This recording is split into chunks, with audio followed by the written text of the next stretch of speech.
Hello, this is our SIG Manual of the Primes Planar Spring Series, and we are here with Ellen, Lou, Maria, and Sid, as well as myself, Kyle, and we're going to play this game. It is kind of a story game adjacent sort of RPG, I would say. It's all about framing scenes and playing out beliefs. And there's a few extra stats that are included in the game to keep things interesting and for resolving conflicts. And yeah, it's very unusual, I would say, the way it's designed, but it's quite interesting, quite fun, especially the scene framing and resolution. So we'll get started with character creation. And the first thing we're going to do before we create our characters is to actually decide what our world is going to look like, because the setting of SIG is kind of like Sigil in Planescape, right? It is this city at the center of the multiverse. However, there's something different about SIG from classic Planescape, which is that SIG moves around and it has tethers to different planes, and these tethers change, and as the tethers change, so too does the city change. So the city is there's this kind of problem in the design of Planescape where there was a really kind of strict division between play within the city of Sigil and play out on the plains. But the way that this game fixes that, which is really smart, is to have the city at the center constantly be changing because of the influence of the planes. So there's still factions in the city. There's still all kinds of planar peoples coming and going. There's still portals to everywhere at all times. It's just that these primary influences come and oh, the plane of fire is happening. Okay, it's like super hot now, and all these other things are happening, and everybody's getting really creative, and it's just these unexpected changes, dramatic changes that are happening all the time to this city. So in that vein, we have to decide what the state of the city is to begin with, and we're going to roll up the planar tethers. So it says, SIG is always connected to 3 different planes, one elemental, one ideological, and one conceptual. The group determines which of the planes are currently bound to SIG, influencing its daily business. Each tether allows that plane's nature to spill onto the streets, bringing hundreds of new planar immigrants, strengthening the hold of certain factions, and presenting opportunities for the powers to act. The planar conduit allows the very substance of the plane to seep into SIG, influencing the geography and society of the city between. The tethers affect everyone, which is why the first step in the game is to determine which 3 planes are bound. The normal process is to determine the planar alignment by rolling 3d6. So, somebody, do you want to be the great fortune roller?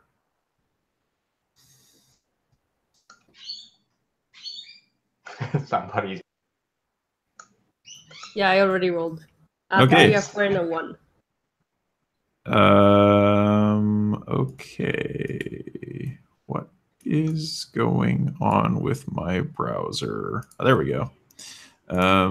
Cool. A 3, a 4, and a 1. Yes. So there is a table from which we will allocate these points. So we didn't get a 6, which means we're not going to get a weird demiplane or a shard, as they're called in this game. Well, that's with multiple 6s. With 1 6, it means that one lost it recently and the other one picked it up recently. Yes, but we didn't get a 6 in either case, so it's definitely not on the table. So Lou suggested wind, order, and life. Ooh. And or maybe what was it? A 3, 4, and a 1. Yep. A 3, 4. So that could also be. Or dreams, maybe, instead of life. I don't know. So we choose to allocate them however we want to do it? Yes. Okay, so there are options here. Oh my god, I hate having one monitor so much. This is just the worst. I was saying that during Blades. I was like, ugh. I know, but I have to do this all the time because I never have another monitor. It's just PDF and also Gauntlet and the Hangouts and also Roll20. That's too much. So our options here are Flame. So we can do Flame. Justice or Dreams. Order. And 3, 4, and 1, right? Lore. Yeah. We could do Wind. Ooh, there's so many options. So why don't we go? How about we do it this way? Let's choose our elemental alignment first, and then we'll go and choose the others. Okay. So I think it's better to eliminate them rather than to go through every possible combination. So 3, 4, 1 means we could choose flame, wind, or stone. How are people feeling about that? Stone sounds pretty good to me. So can we? Sorry. Sorry, you go, Maria. I was gonna ask what tone does everyone want, because that might dictate a bit better. Like if we want to go like stone. I know stone is like, I think their belief is that a strength is a burden, so it's like so let me their guild is like their faction is the Guild of Toil, like the laborers in town. And their god is Morkana, the sheltering stone. Power of love, hearth, and protection. So stuff like burdens, work, protection, home, that kind of stuff is stone. I think I'm torn between wind and stone. Okay. All right. Let's just roll a dice and we'll decide which one it is. I mean, Sid already leaned for stone. What does everyone else want? I'm happy with stone. I like the idea of being conflicted about your duties.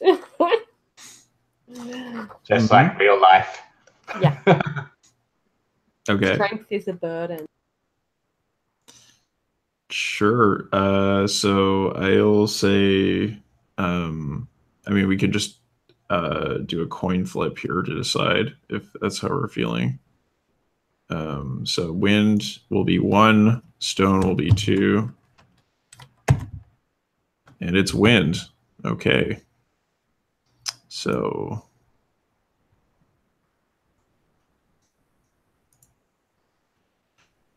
and the belief for wind, I would like to check that out right now. Yes, the belief for wind is every message is sacred. So this is about communication mainly. Yeah, thought, chaos, and secrets is the god of wind. But yeah, it's mainly about communication stuff. Okay, so let's go. Floating islands, guys. Floating islands. Floating islands, yeah. I love floating islands so much. Yeah. Airships and floating islands. Cool. So we got wind. So that means the next one can only be order or justice?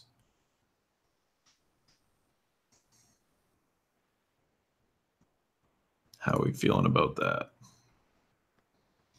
I want to go for dreams in the conceptual. So I don't know how you guys are feeling because it's dreams or life. Yep. I like the sound of wind, order, and dreams. Okay. How's everybody feeling about that? That okay? Cool. Let's do it. So I've got a. I like how dreams, everyone is connected. That could tie in very well with wind. Absolutely. Order is laws are absolute. Yeah. So it is going to be a very strange combination. So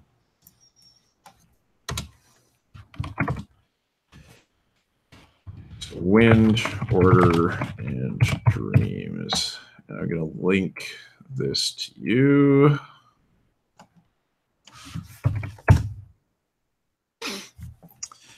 That's just for a scratch pad for us to work with. Cool. So let's see what the text says here.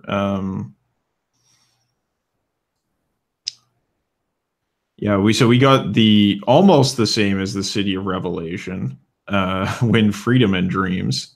Instead we got Win Order and Dreams. So yeah, let's talk about it. Let's figure out what this looks like. So wind, as we said, was about communication. Order is about, laws are absolute, and it's very much like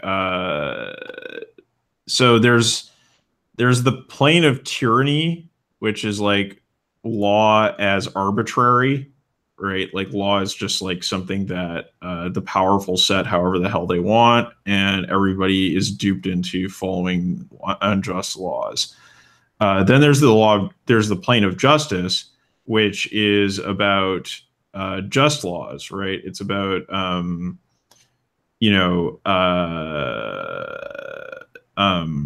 reconciliation and fairness and all that kind of stuff. And I got a kind of fun idea to frame it potentially is like, seeing as it's so close to that City of Revelation, perhaps it's like it's changed, like that freedom, like I guess could have changed to order, like so like recently. It was the City of Revelation, and it's become this thing which we have now.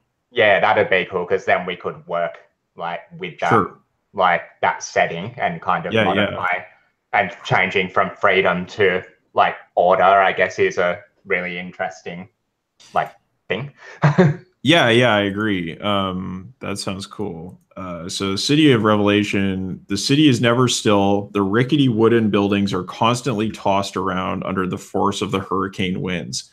The winds bring other treasures, strange gifts and prophecies. City life moves at a dreamlike pace, tinged with the sense of unreality. Sig is a surreal city of visionaries and dreamers. So that's what it was, and is no longer that.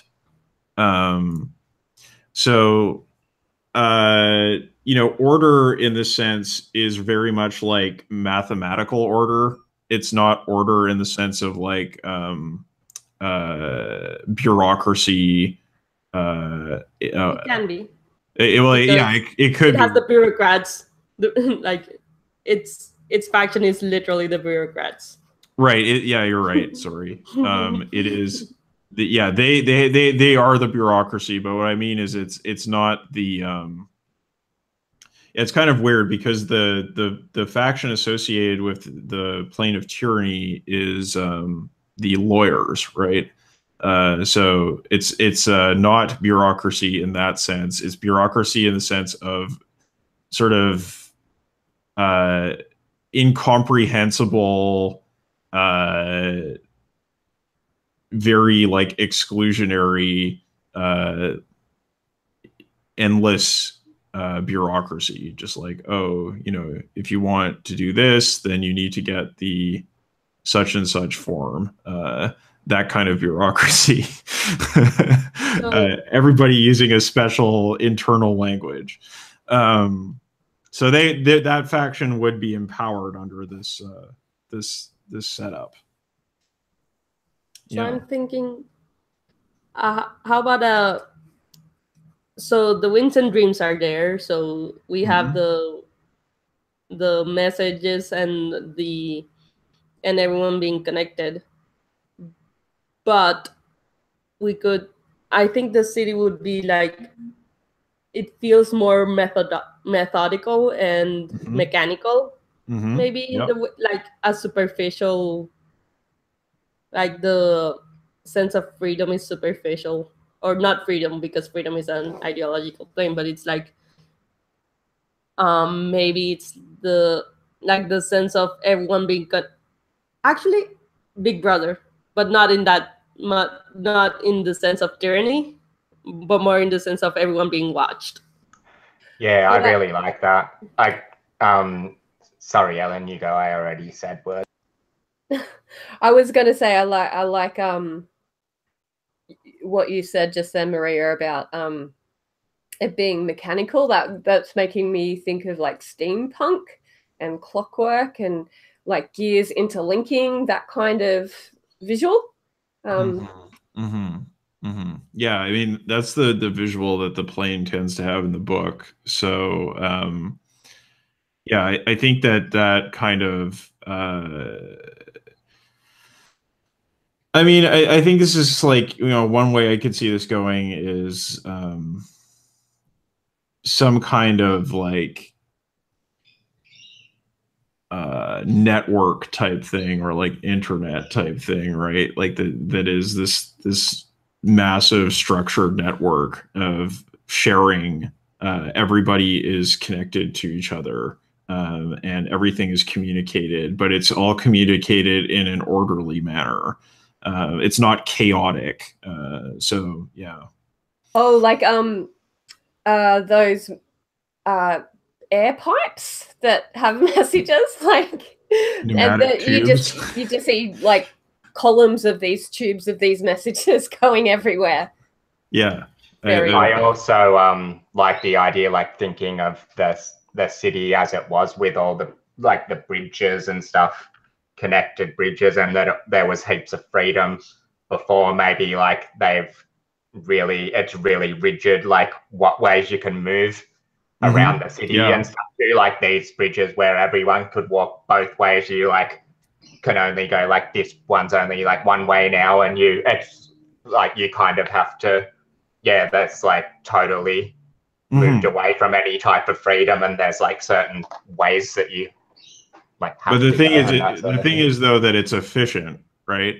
Oh yeah, okay, cool. It's not like you know, in actual like city planning, when you build like this giant freeway and it cuts people off from being able to access places. It's like, no, it's like you actually can get anywhere you want because everything is connected, right? So, but I wonder who it's efficient like for. Like, is it efficient for like the business and that side of things, and not so much for like going to visit your family or whatever? Definitely like, so the factions that would be stronger under this regime would be the heralds. So they're the message deliverers.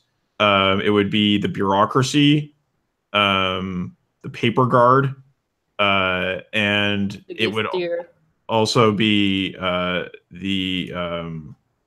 the gazetteer, the newspaper.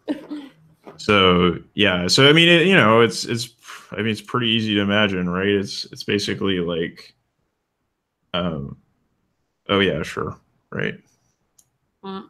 So I, for one, like the idea of it being kind of cyberpunk in the sense of everyone being interconnected, and it's sick, so it can be pretty much anything. So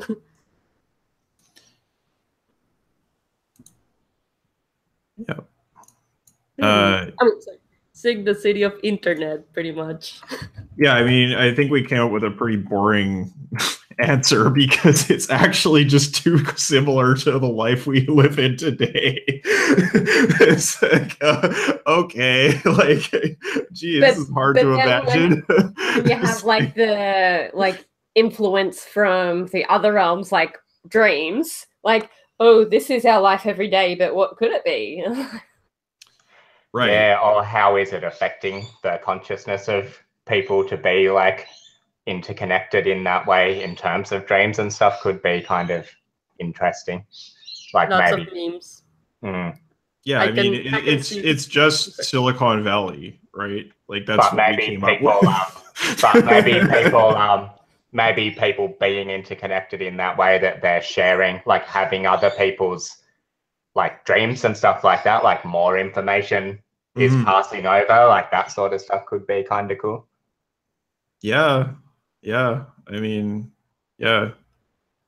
You want to go play the Veil now? I was thinking of exactly that, Kyle. Oh my god. Yeah, let's just like that's kind of where we're at. Yeah, sure. So, okay, well, I think we have a pretty good idea of what the city is going to be like. I think what's more interesting for me personally is how our characters are going to fit into that, because our characters are not Veil characters, right? Like they're Sig characters, they're fantasy characters, so they might have some interesting interactions with this world. Cool. So let's move on then. So the next thing to do is to choose your name and title. It says names matter, and they always have. A name can tell you a lot about someone, where they're coming from and where they are headed. Each name can be indicative of a character's culture, religion, social status, and wealth. Certain names are more common in particular parts of the city. The rich and powerful scheme in High Spire, while the artisans and merchants prosper in Riverward. The common workers and newcomers tend to congregate in Tetherward, and the most desperate huddle in the Hive.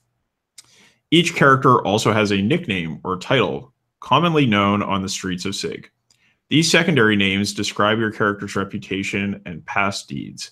Some of these titles are descriptive, others ironic, and all of them telling. Feel free to come up with some evocative nickname, then discover the story behind it later on in play. So yeah, you have some example names you could choose from. But yeah, some examples that they give to sort of work with was like Handar the Bloodless is a famous arbiter who stopped more than one street war with a stern glare. Valar the Mirthful is a humorless moneylender who never smiles if she can help it. And Neril Daradotir was the daughter of the Golden Queen. So yeah, you can just come up with a name and a title, and we'll move on.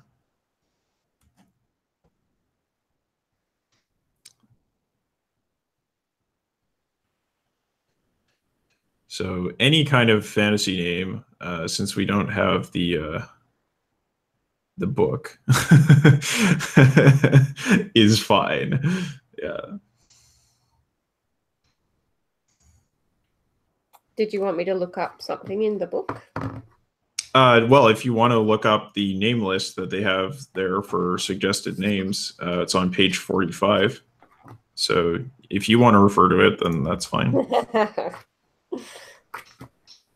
Ooh, so nice. Oh yeah, the heritage. Or sorry, that's 43. Yes, the font was messing with my head there. 43 for names. Nerd the Bloodshot. Knud. Yes, I'm sorry, it's a hard K. Many people make that mistake.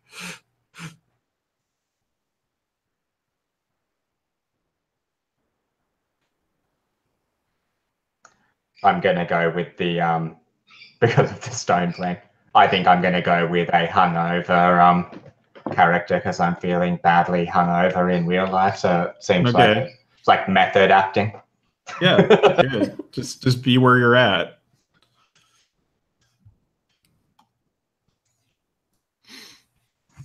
I haven't.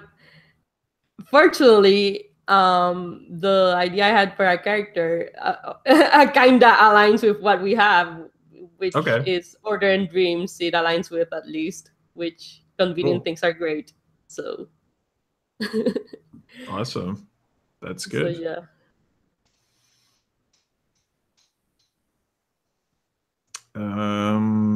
And Sid, do you have a name? Yeah. I think I'm gonna go with Poison Riley. Nice. I like it. I'm gonna be Talan the Crafty. Cool. Yes, Crafty. These are all good names. I'm happy. Nice. I put Algebar of the written word. Cool. Yeah. Could be some kind of horrible bureaucrat or Could be.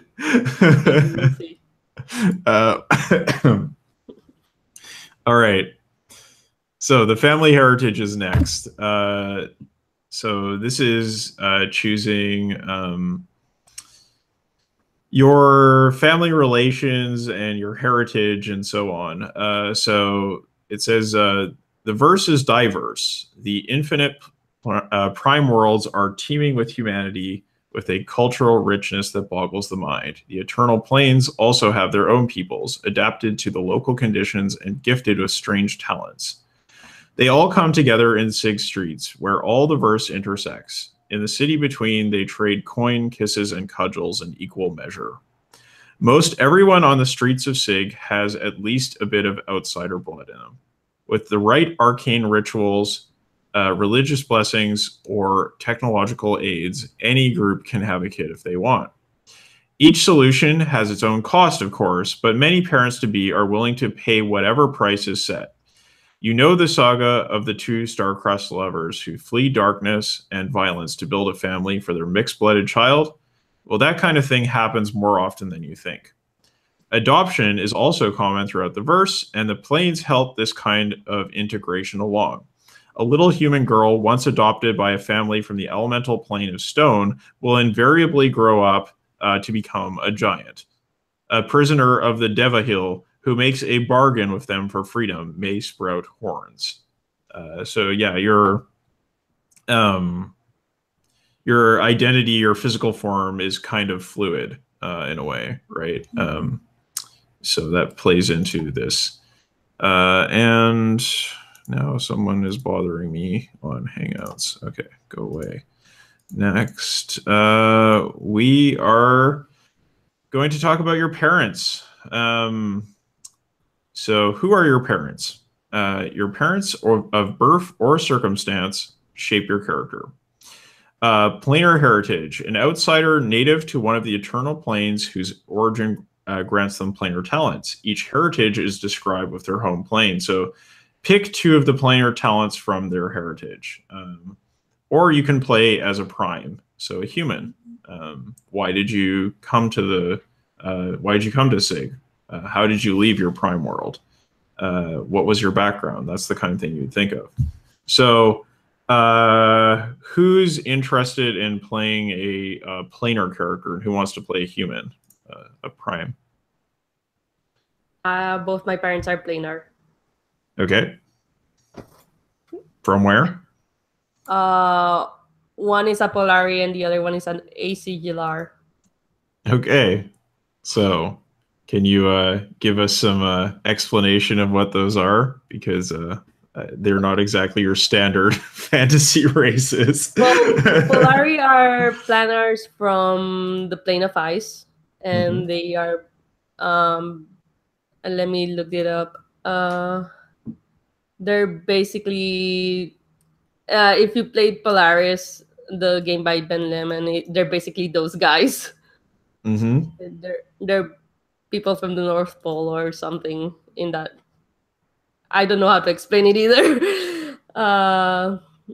And then the acellular are from the plane of order, and they're, as far as we, and this makes me think, is that they bond with people and they take over their bodies, and they're also patterns and all that stuff. So they're like parasitic sentient ruins that take over people's bodies.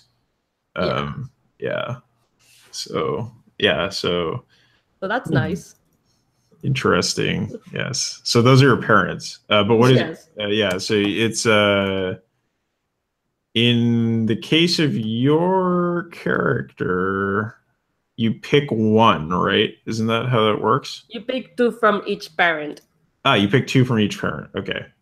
Yeah, because when you pick 2 talents from each parent, right? Yeah. Okay, gotcha. Yeah. Cool. And if you pick a human, you get none, and if you pick something strange, you get 1. Okay. And then the remaining come from your professional talents, or from the profession. So if you have to, for example, if you go like me and have 2 planar parents, then you will get 3 professional talents. Right. Okay, so anybody else interested in playing a planar character? I'd like to have like a planar like parent and a human parent. Yeah, you can totally do that. So I'd like to like be come from Fire Hearts. Okay. Yeah. So these are they are extremely passionate people, the Firehearts. And they have ash-hued skin and magma coursing through their veins. Man, that must have been an intense romance. Oh yeah.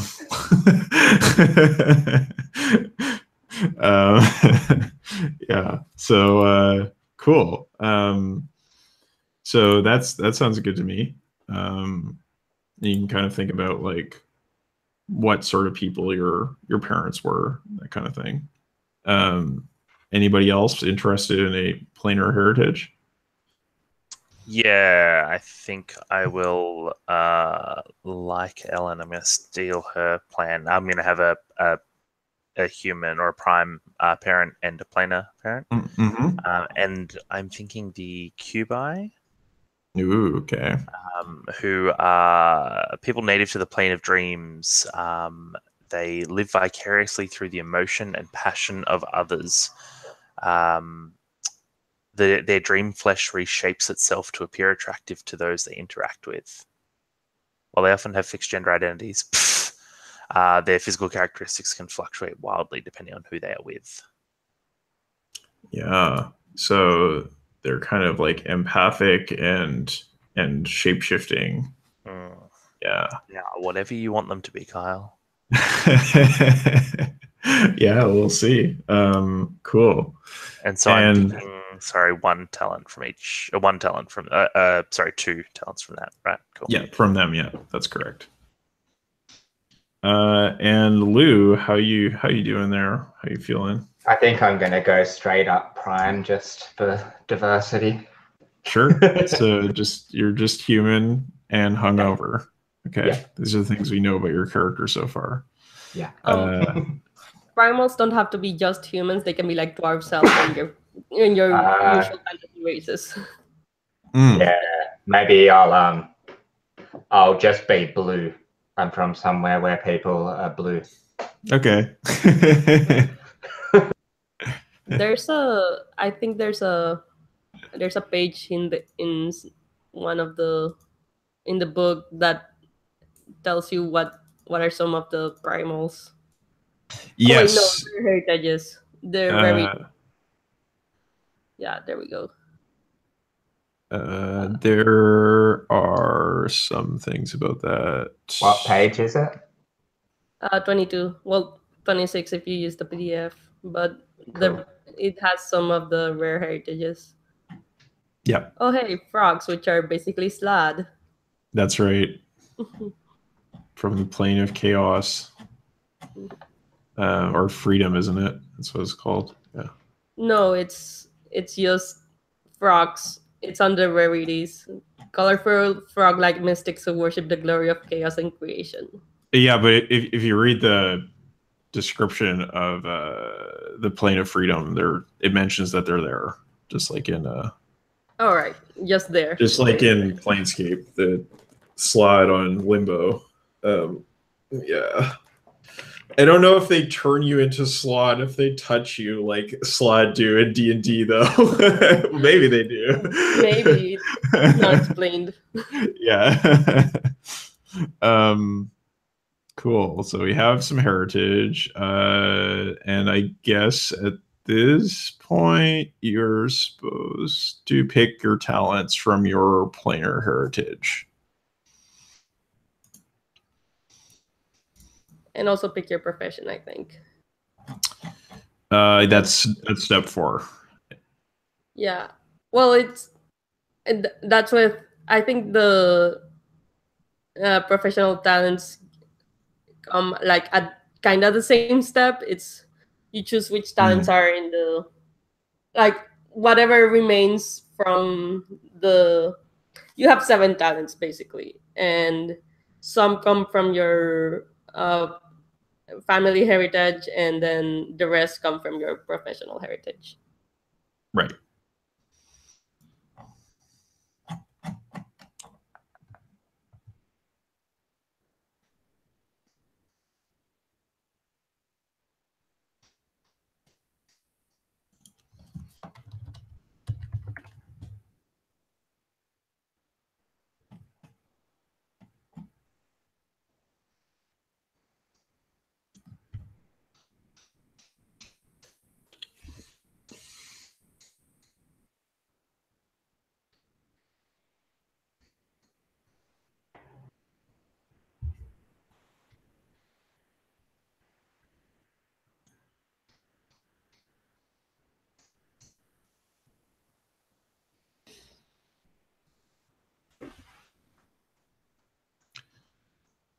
So, how are people feeling about a profession then?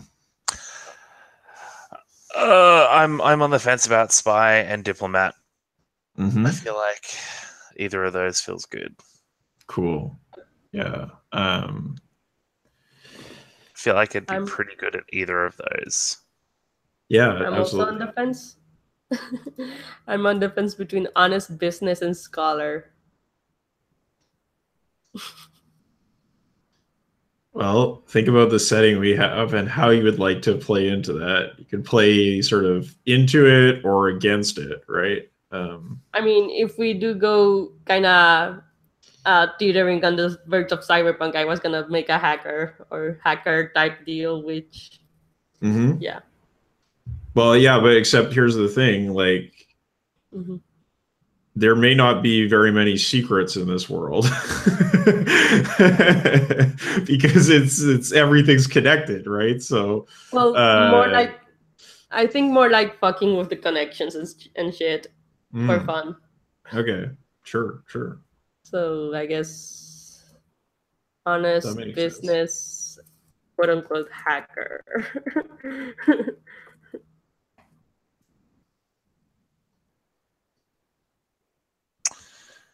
And again, that rat herd is looking pretty sexy.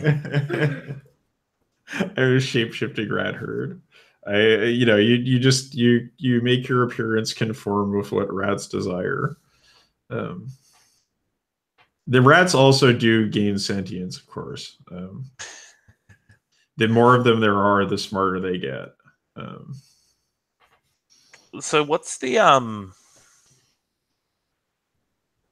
what's the conflict of this game and the conflict type of it? Right. So you mean in terms of what? Like what do our characters do in play? Is it like a day in the life sort of thing, or is it like adventuring and dungeon fucking, or is it like...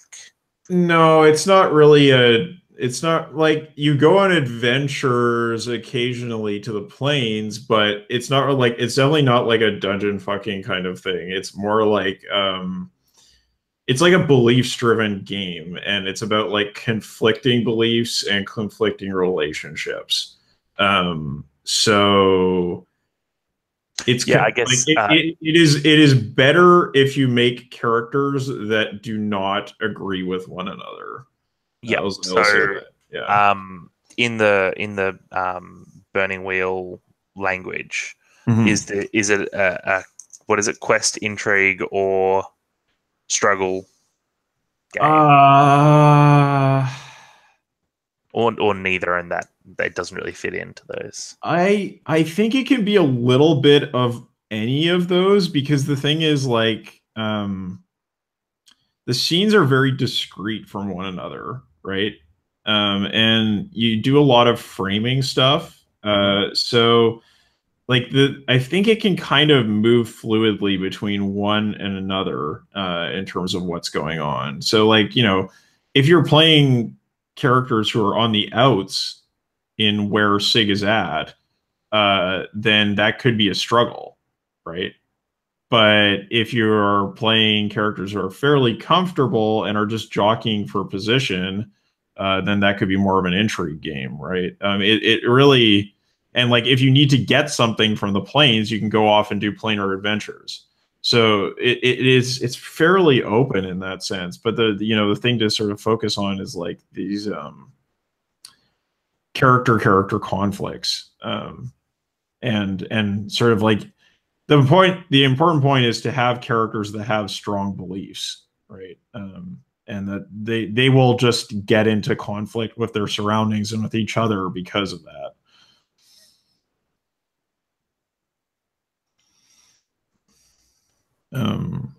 Yeah. So how are the rest of you feeling about the professions? Nerd, the Bloodshot is a musician.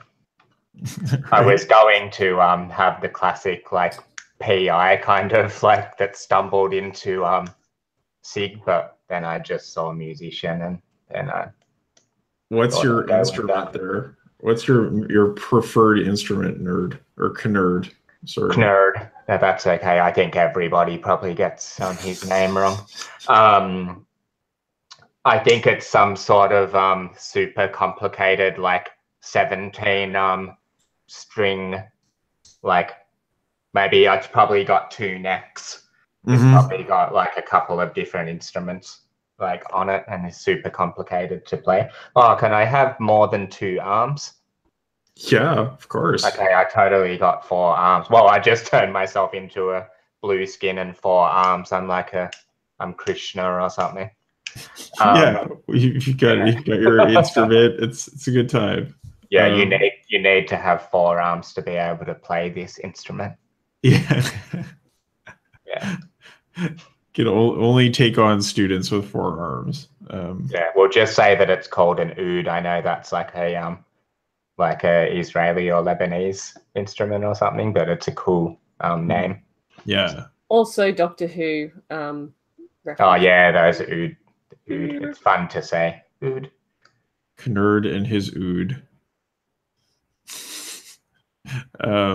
All right, and Ellen, what are you thinking of for a profession? I'm a potter. It's a family job. Nice. Cool.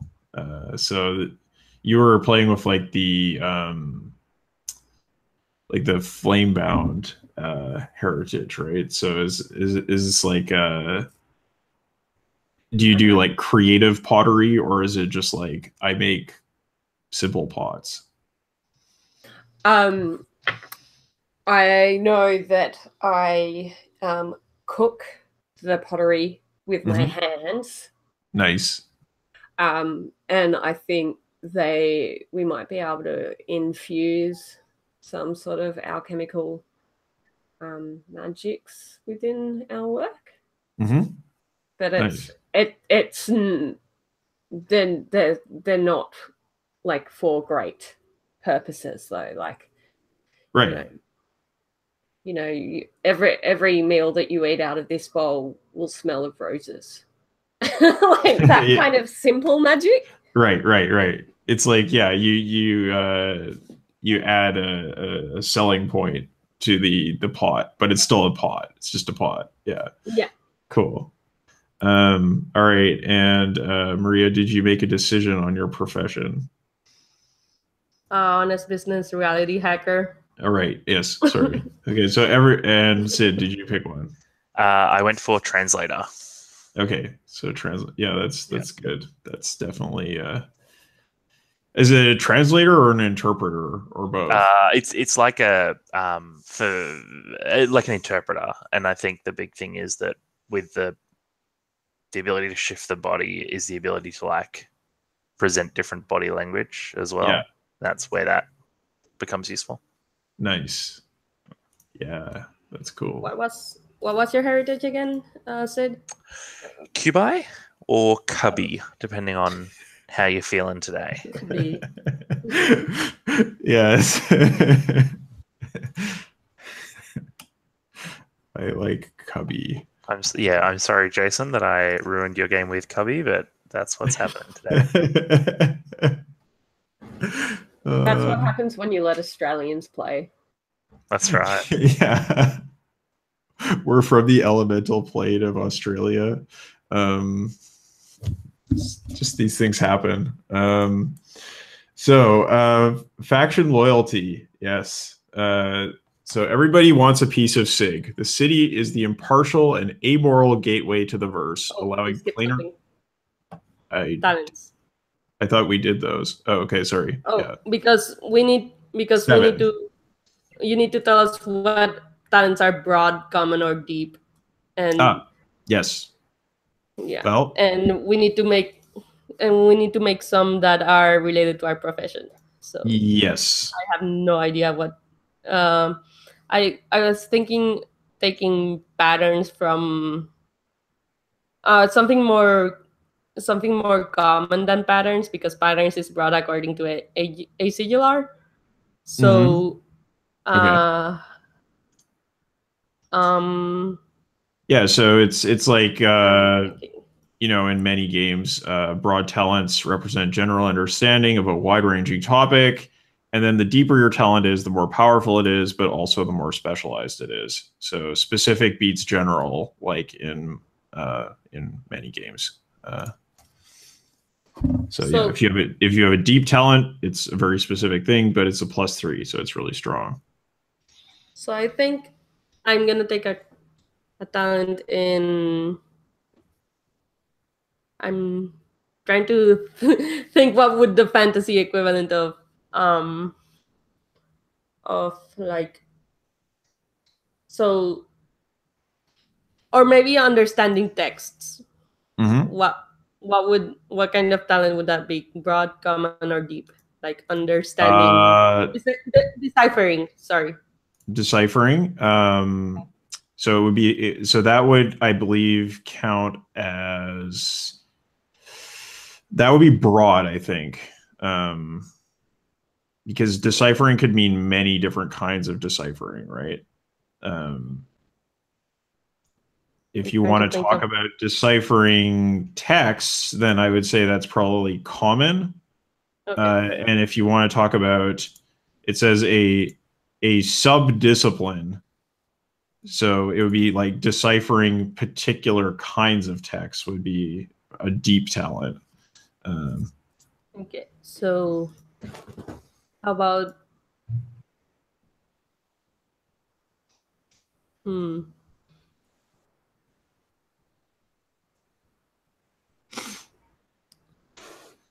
So trying to make it common so I can get more common talents. Yeah, so deciphering would you want common? So yeah. So you said deciphering text would be that would be a common talent.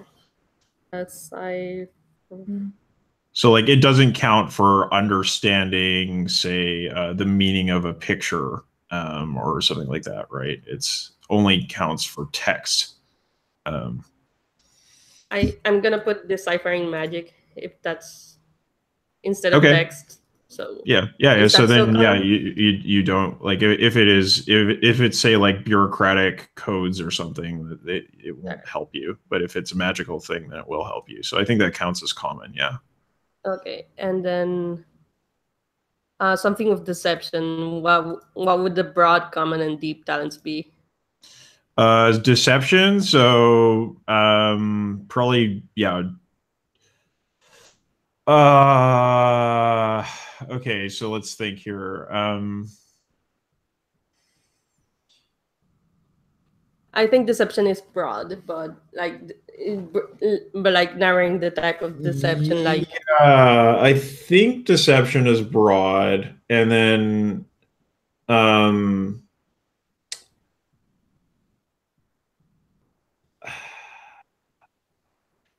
it could be like I could see common being something more like lies and half truths, right? Like those would be separate areas of deception. And then it could be specific kinds of those things would be deep. All right. I think I'm gonna go with half truths. Or that makes sense. Because those are more fun than just straight up lies. And Yeah. then I want a deep talent in addition to that. And I'm gonna think about it. Okay, no problem. And does everyone else follow? Having a little bit of like trouble of thinking of what would be good and like how. Yeah. Yeah. So it says here, as a guideline, consider the iconic action that your character would perform. Create one broad talent, one common talent, and one deep talent that would be used for that action. The GM will help you decide if any given talent is broad, common, or deep in scope. A well-rounded character will tend to have 2 broad, 3 common, and 2 deep talents. So you said your character is a potter. Yeah. So I have an idea for a common one, like creating functional beauty. Is that I think that would be broad. That's not common. Yeah, because that's very general. And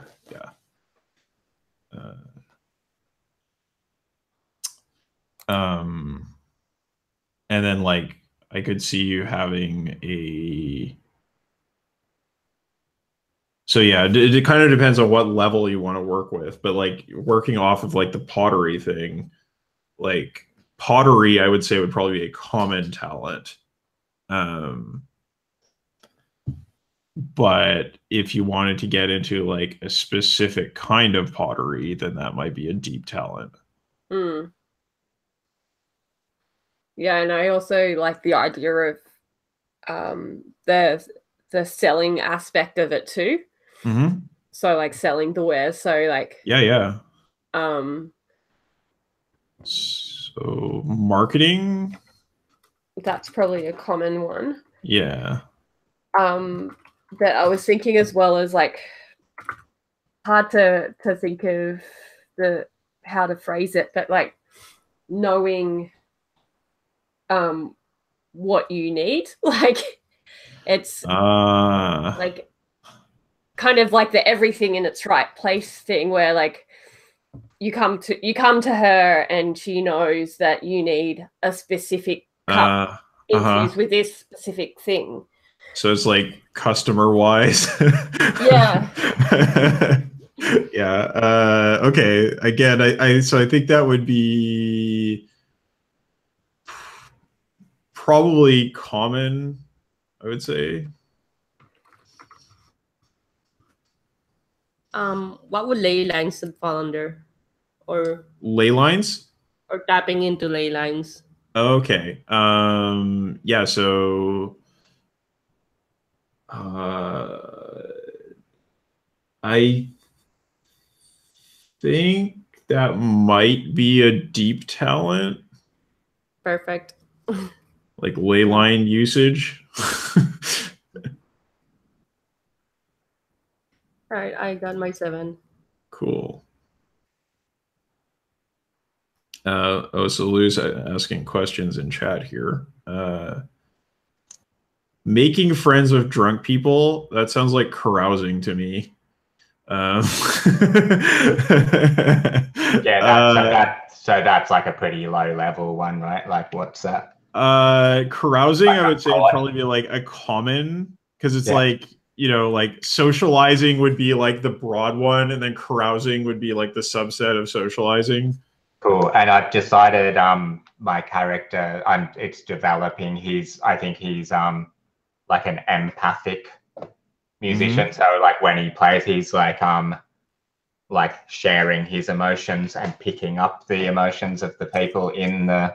You and I are gonna be best friends. Yeah, you have an empathic party. And I think that's why he drinks so heavily the rest of the time, to block out all of the like emotions in the like floating around. But I created a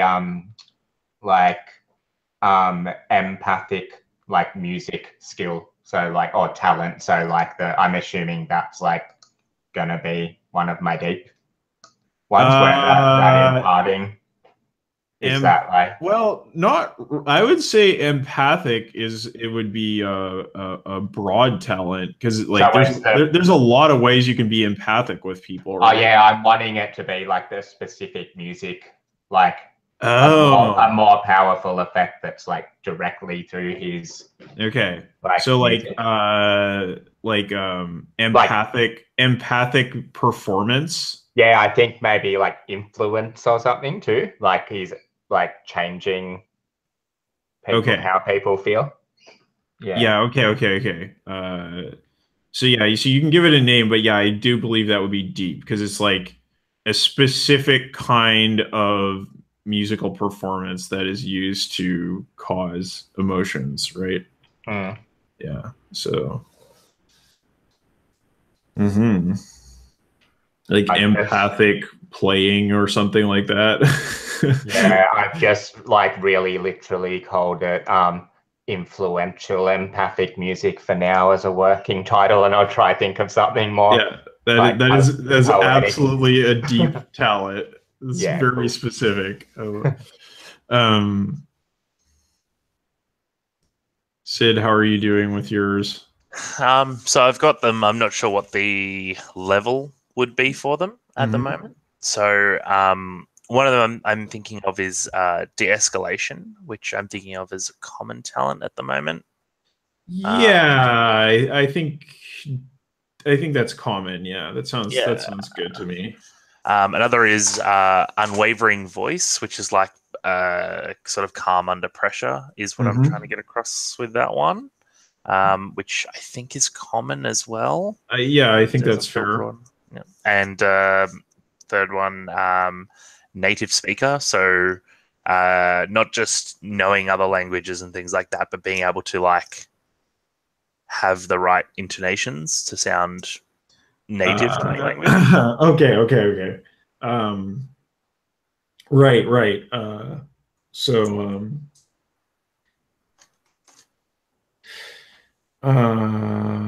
Would that be like no?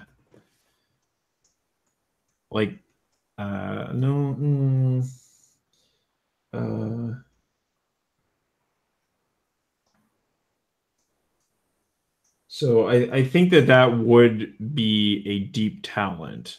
I'm just trying to think about what the name would be, but yeah, like I understand what you mean. So if you want to put like would it be more like perfect pronunciation?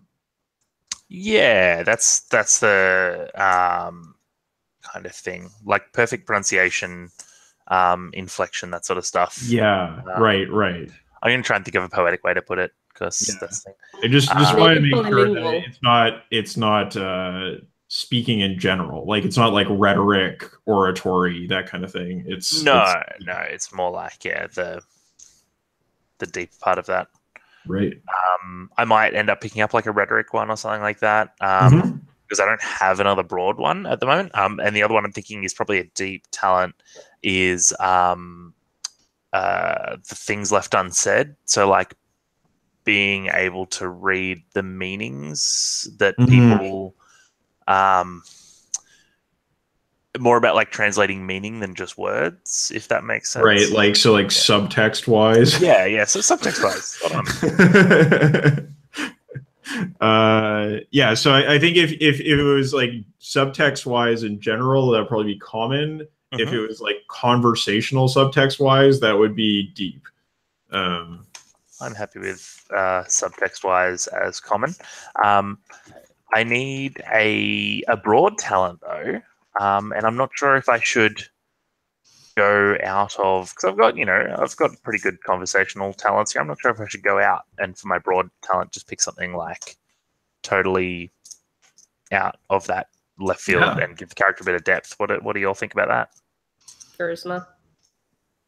Or sorry, you can do something random as well. But... Yeah, like that's what I'm thinking of doing. What does that like hit the tone of the game, Kyle? Or I think that's totally fair. You might want to look to your Prime background. So what did your non-planar parent do before they came here? That kind of thing. That might be a place to grab something. That might be. That's an excellent one. Great smoocher, I suppose, would be a pretty broad talent. Just like real shit hot smooching. Yeah, so I think that the broad talent there would be seduction, and then the common talent would be making out, and then the deep talent would be great smoocher. Great smoocher. Tops smoochers. I might go for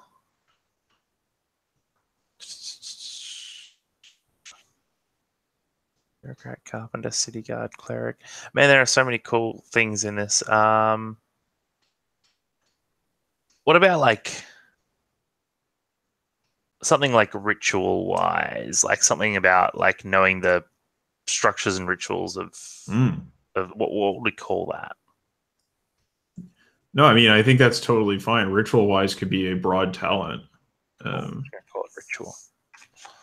I feel bad putting wise in it. For example, broad talents that I have are light and time. Oh, right. So okay. So it's like that broad. Yeah. One of my talents from my heritage is connection, which I'm like, that's pretty dope. Yeah. Yeah. Cool. I want to have a talent, like, when you know everyone. Like, like connected? Connected. Is that broad? Yeah, I think that's broad. Yeah. So I've all my broads are filled up. Okay. Because I've got 2 deep and 2 common. Is that too many? So how many do you have in total? Because the total should be 7. 6, 8, 9. So I got passion and burning hands from my parents. Yes. Mum. So does that mean that like 7 is still? Yeah, it's including the 2 that you got from your planar heritage 7. Oh, okay, yeah, so cool. You choose 5 others. All right. Yeah.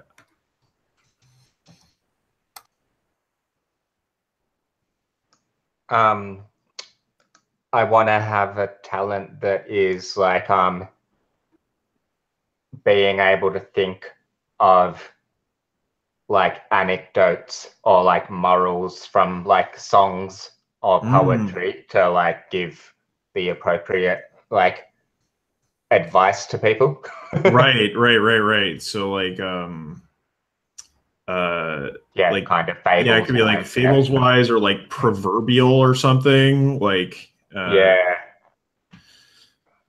think that would be what's sweet. The thing where you I'm forgetting a word where you what's it called where you just like tell someone everything will be all right, like Oh, soothing platitudes? Yeah, platitudes. It's like there's another word for it where it's like it's just the shit that you say to people. I think it starts with P as well. Is it platitudes? Comfort. It's kind of like it's kind of like a cliched thing to say Right. to people. I'll remember it anyway. But I'll just call it. Yeah. Yeah. I'll just call it fables. Fables wise sounds good. Sure. Okay. Yeah. And Yeah. what- I mean, I think fables. So fables wise, it sounds like it's deep to me. Okay. Cool. Like that's like a specific kind of story, right? Yeah, and like it's taking the like moral, like thing out of it, kind of like separating that from the story to reapply it to a new like situation, I guess. Yeah. Fair. I really need some. So what did you say that would be a deep one? Deep. Yeah. I need some broad. I have no broad talents. What about like musical? Okay, or, Just music. Yeah. Yeah, music. Platitudes. That's what I was. Spotify. That's what I was thinking of. Spotify wise. That's a pretty broad talent. There's not a lot to be wise about with Spotify. Well, I don't know. I guess it could count as common. You need to spend at least a week with it to really understand how it works. Okay. 100% definitely Bard. Luke's playing himself. He just happens to be a bard. Yeah, that's also true. I don't have 4 arms and and the ability to read people's emotions. Well, I kind of do use the same way that regular people can do it, not like a magical. Right. I want some sort of ability to, through long practice, to drink large amounts of alcohol, like with like binge drinking. But I mean, it's kind of like then the repercussions come like later. I guess it's an alcoholism thing, but it's got a flip side of being able to like, yeah, eye and liver. I want it to be the social thing. I want it to be the social thing where you drink with people and they get super drunk. Yeah. You're still like kind of like got your shit together. Like I need you at some point to do that Indiana Jones scene where she's like doing shots with the guy and then he like dies. That's it. To try escape, yeah. Yeah, I like it. And but with alcohol. Good head for alcohol or something, yeah. Well, I like the suggestion of iron liver. I think that's iron liver. Yeah, that sounds good. Yeah. Cool. Is that one of the middle? Is that a common talent? I think yes, in the sense that we're using it, it would probably count as common. Because like you could also just call it like drinking, right? Like that could be another name for it, but iron liver is way cooler. Yeah. Okay, I just need one more broad talent, I think, and I'm done. 1, 2, 3, 4, 5. Oh no, yeah, I need one more broad thing. Drinks. Like knowing about different types of beverages. That seems like any kind of drink. Yeah, cool. Or maybe venues, like knowing about places where music bars happens. Bar-wise. Yeah, bars and venues. Like, yeah, that seems cool. I think venues sounds like a good broad one to me. Like, okay, cool. You're wise about like any kind of place you could hold an event. Yeah, cool. I'm done. Cool. Is everybody finished? They got a 7. All right, nice. It was a interesting sort of detour into semi-burning wheel territory.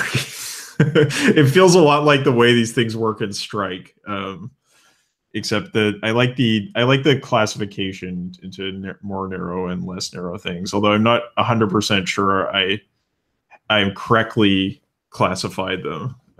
But anyway, we did some mirrology, so that was fun. Parts and wholes. So let's talk about your faction loyalty. Everyone wants a piece of Sig. The city is the impartial and amoral gateway to the verse, allowing planar gods and primal crusaders access to each other's realms. More importantly, it's neutral ground where ethnic communities, world-spanning empires, and fanatical cults interact. It's the trading hub of the verse where you can find, buy, or steal any strange treasure your heart may desire. It's the center for power for the verse where all the big decisions are made. Of course, that means there are disreputable organizations vying for power. Each day, a different city faction tries to advance their agenda and influence Sig in their favor. All the factions perform some important service for the people of Sig, from priceless artifact creation to garbage disposal. In the process of fulfilling their duty, they gain powerful leverage over the city. The city factions also help their home planes accrue more influence, and this, in turn, pulls Sig closer to those planes. Proximity to a plane brings a faction more resources and personnel. This helps them seize more territory in a vicious cycle of power accretion. Faction politics is a knife dance, beautiful and deadly. The factions plant spies and traitors in their rivals' ranks. They carry out diversions and ruses to conceal their true purposes.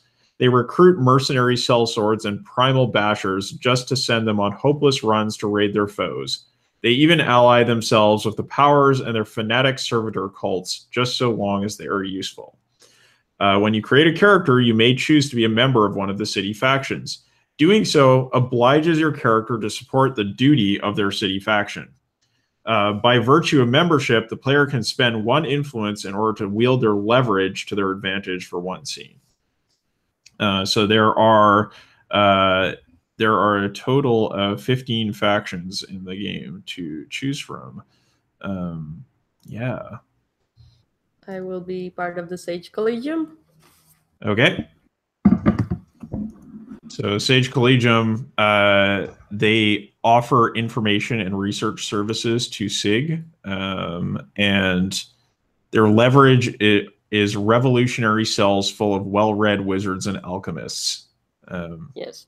And their agenda is to build a secret archive of fallen powers under the Breeding Warrens. Yes. So they're all about getting knowledge. And so they're probably doing pretty well for themselves in this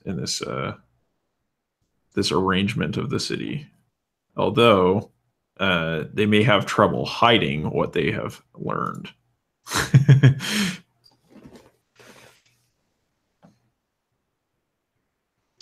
Anyone else got some factions that stand out to you? You do not have to affiliate with a faction, but if you do, it will make the game more interesting. I think I like affiliating with the Heralds. Yeah, cool. They're like, yeah, I think that definitely fits. That totally fits for your character. Yeah.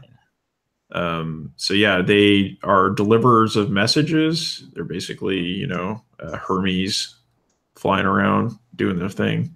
And their leverage is reading the mail.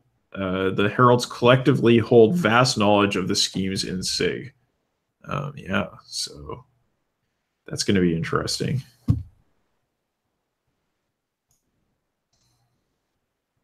And they're also empowered in the current configuration, so you're on the up and up.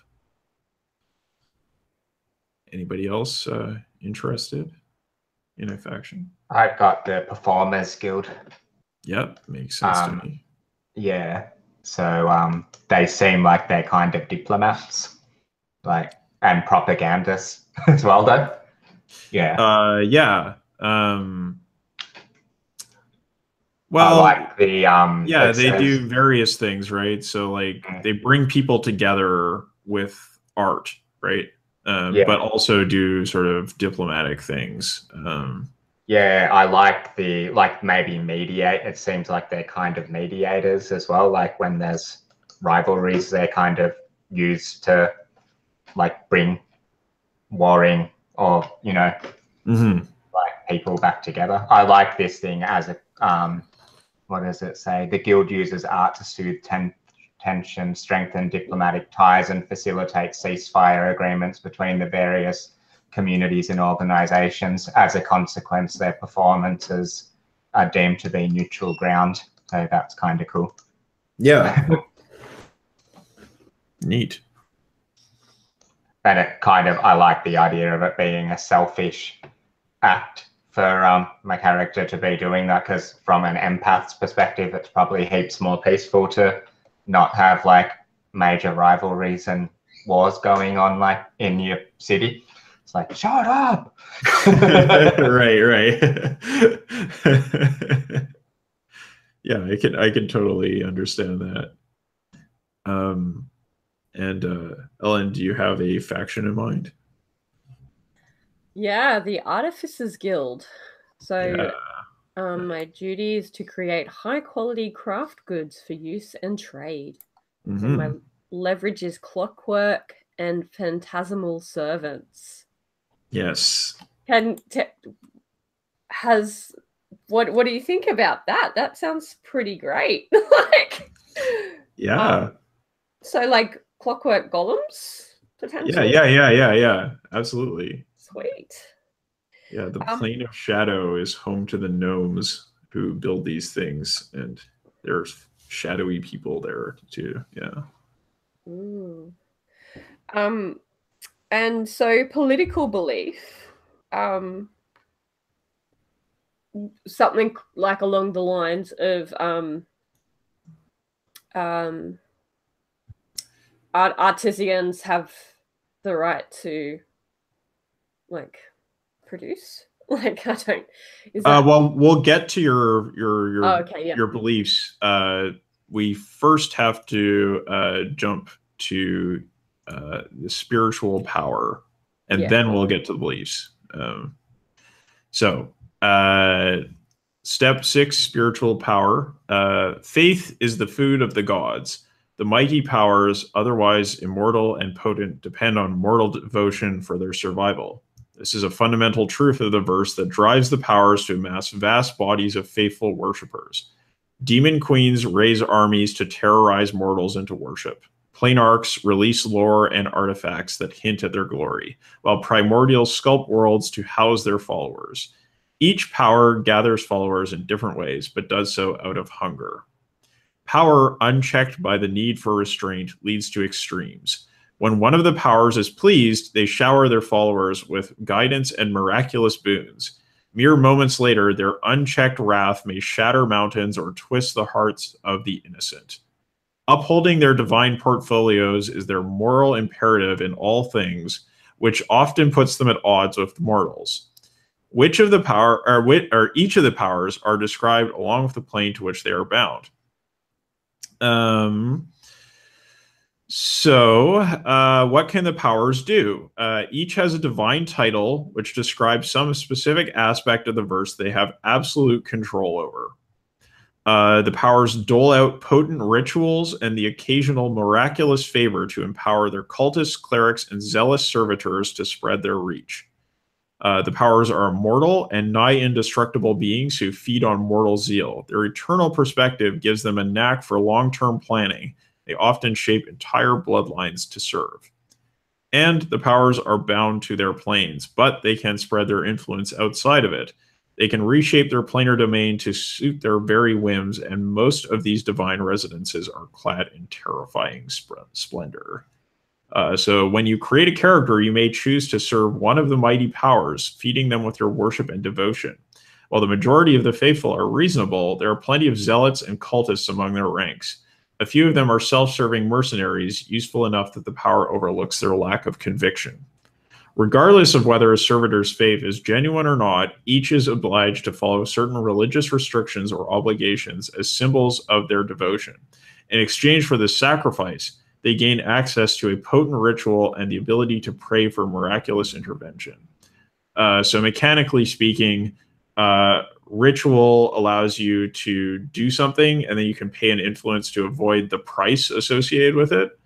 And miracles allow you to pray to your power, and I will decide whether you receive the miracle as requested based on how much you have pleased or displeased the power. And you can bribe the power with faith, spending as much influence as desired to gain favor. So there are, again, the 15 different options here for gods you can, or powers you can choose to serve.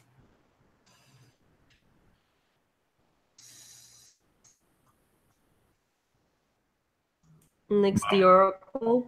Nyx the Oracle, cool. Yeah. So Nyx is power of time, memory, and dreams. And her devotion is to never stop someone from following their dreams. That's going to be fun. Lou, there's one called A Mystic Song. Yeah, I saw that one, but I don't know if I'm that interested in like charming people into like being my friend. There's one, yeah, I like the name of it, but there's the like Omalob the Tranquil. That's the ritual is called the Numb Blessing, and it's like removes physical, mental, or emotional pain. Yeah, which sounds kind of more empathy. But it also means you show your devotion by never ignoring someone in pain, which seems like that kind of goes on for him.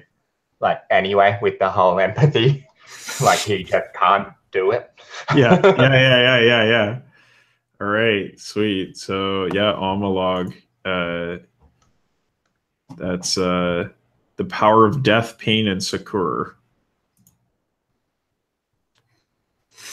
So you were like this, yeah. The bard of the death god. Nice.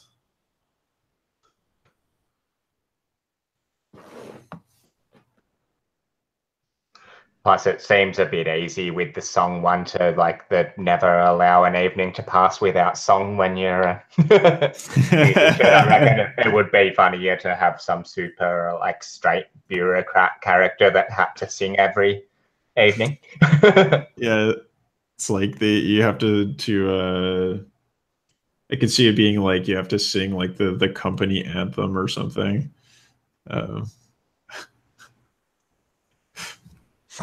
Very Japanese. I love that idea. Yeah. No, it's like a real thing here. Yeah, I've seen videos of that before. Yeah.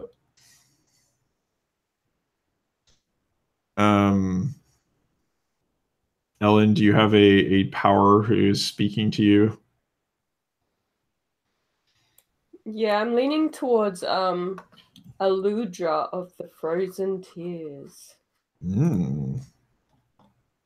Nice. At this point, everyone will have picked something from the Plane of Ice, or all of the Plane of Ice options will be picked. Right? Yeah.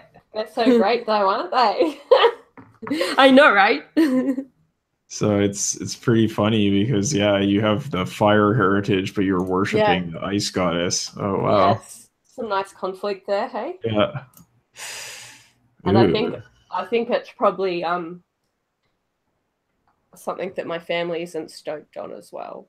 Yeah, what drew you to this goddess?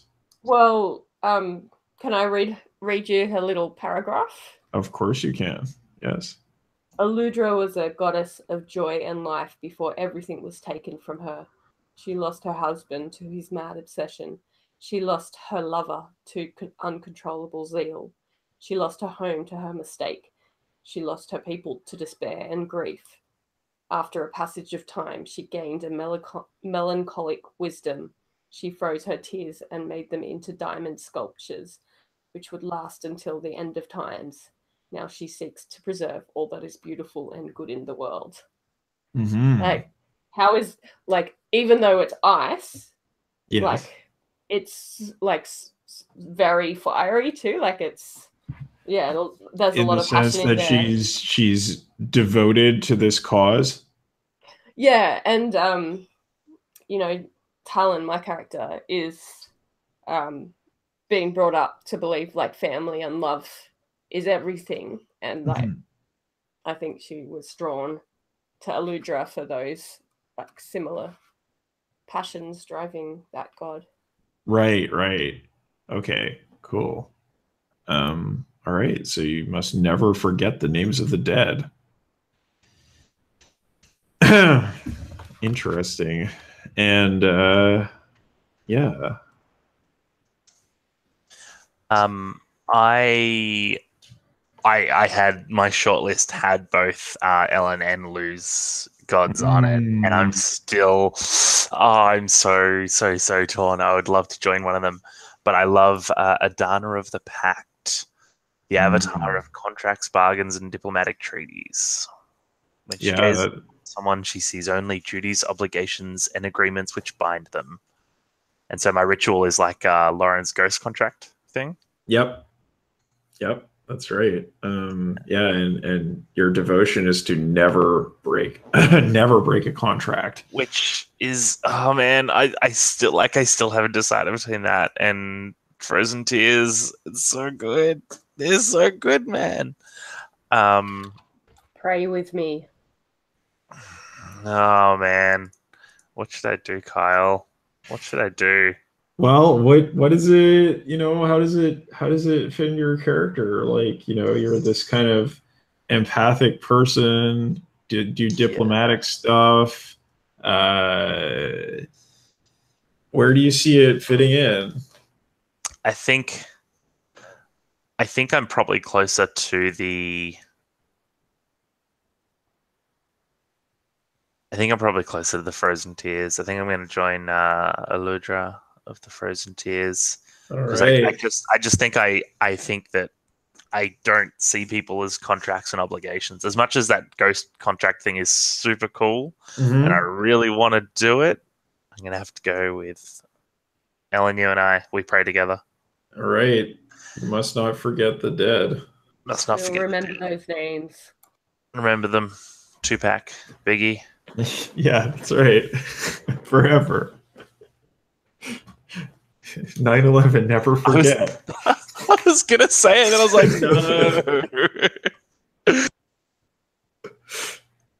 no. Yeah. Oh boy. But yeah, I mean, that's a really good example. You can see where like these beliefs can be problematic when you push them to the extreme, which is what the powers do. Cool. All right.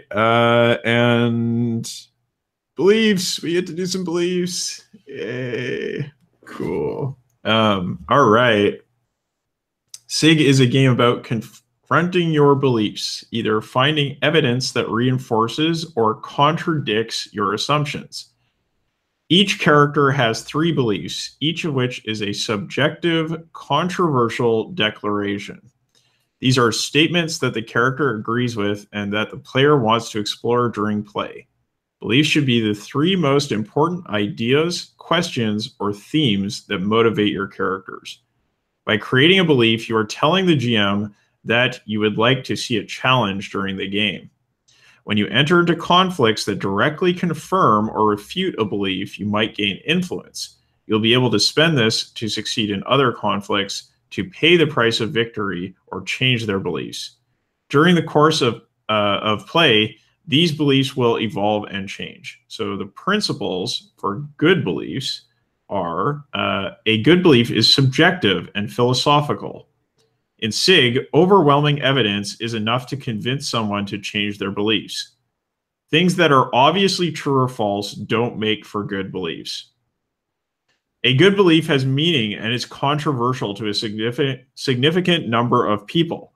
Players should be able to influence society on a whole, and beliefs that others care about helps.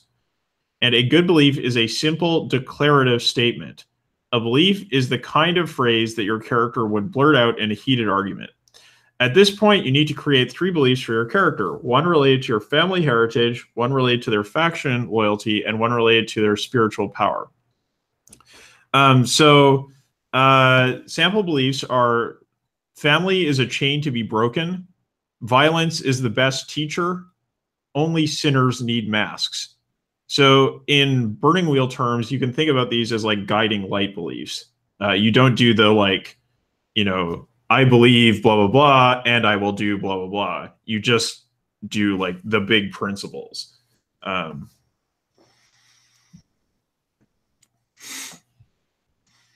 So yeah, the first one is the family heritage. Create a belief centered on your character's relationship to their family, community, or culture. Considering the following questions when creating your beliefs. Are they advocates for their cultures in the public sphere? Is their ethnic or linguistic background the core of their identity? Do they rebel against the backward, rustic habits of their family? And do they seek to assimilate into the greater society of SIG?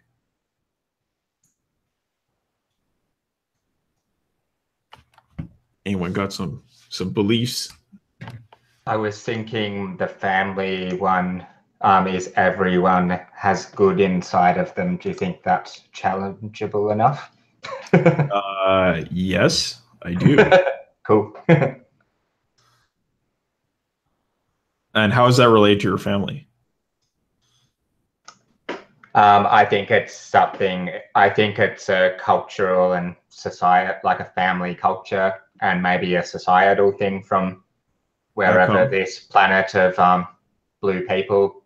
I think I'm kind of imagining that he's an archetypal member of his, like, they're empathic. They're an empathic, like, musician culture, and part of that thing is about, like, seeing the, like, good.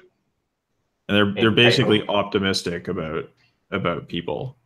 Yeah, and I guess maybe that comes from being empathic. Maybe they see what the like the motivations for people's actions are, even if they do the wrong thing. Do you know what I mean? Yeah. Yeah. Okay. That makes sense. Yeah, you can kind of understand their motivations. Because yeah, I can see it going both ways completely, right? Like you'd be like, well, people are terrible. I have to feel all of their awful emotions. But yeah, you could also be optimistic about it. That's good. And he could already be struggling with that, with the heavy drinking and everything. Maybe that's part of it. Like, yeah. Okay. Anyone else have a family belief? I have true love is a trick of the mind. Mm-hmm. Because I think my character's parents are, so one of his parents is an ACGLR, and their title is Masses Who Steals Hearts. Mm-hmm. So I think what happened is that they tricked my other parent, Rigel, the Silver King, into sleeping with them, and pretty much that's how he was conceived. Okay, cool. So this is, yeah, so you can't believe in true love. Nice. Yeah, I think that's a sufficiently controversial belief, so I'm down with that. I think my family belief is going to be something like all relationships are transactional. Like people only desire you for the value they can extract from you, I think. So all, like, is it like all relationships are self-serving, or is it transactional, is like in the sense that like it benefits both parties? No, more like transactional, like people need to be getting something from a relationship to be involved in it. Right. So it's like, yeah, people, yeah. Like people only relate to each other out of self-interest. Yes. Yeah. I like thinking of it as like parasites, like relationships are parasitic. I mean, man, that's like super far, but I kind of love it. I'm going to think on it some more, but I like it. That's a rough place to be for a diplomat or an interpreter, wasn't it? Yeah. I'm kind of doing a bit of all of those at the moment. Cool. Ellen, do you have a belief? I did, but then I'm not happy with it. So well, we can talk about it. I can work with it. So I started off with like family is life and life is love. Mm-hmm. But I'm feeling like that's the belief of her family, but not necessarily hers. Okay. Where like, you know, family isn't everything. I feel that's too wishy-washy. Yeah. I want something more stronger than that. So if she's alienated from her family, it could be something about that, like having to break away. Like I mean, there's that one, and that's the example in the book there, right? Like family is a chain to be broken. Yeah. Yeah. I might just steal that because that's kind of where she's at. Yeah, no, it's super good belief. So oh, maybe like I could do a bit of a good spin on it. Family is a fire that needs to be quenched. Wow, I like that a lot. It's kick ass. Especially with your religious beliefs. Yes, the ice goddess is pleased. So let's continue your faction loyalties.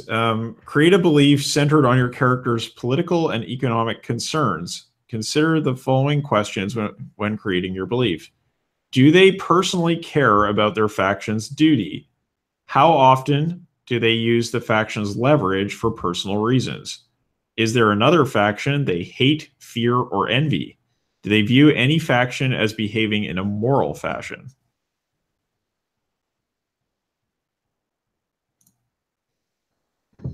Okay, so I got the TLDR of mine is knowledge is power, but I made it a bit more verbose to make it not as knowledge is power cliche thing. Information is the sword that cleaves the weak. Mm-hmm. I like it. Good beliefs.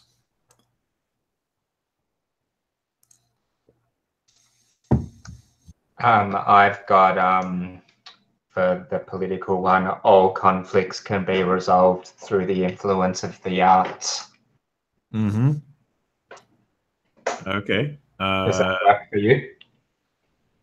Yes. It feels like it can be challenged pretty easily. Yeah. Yeah, I think that's strong. Yeah. Cool.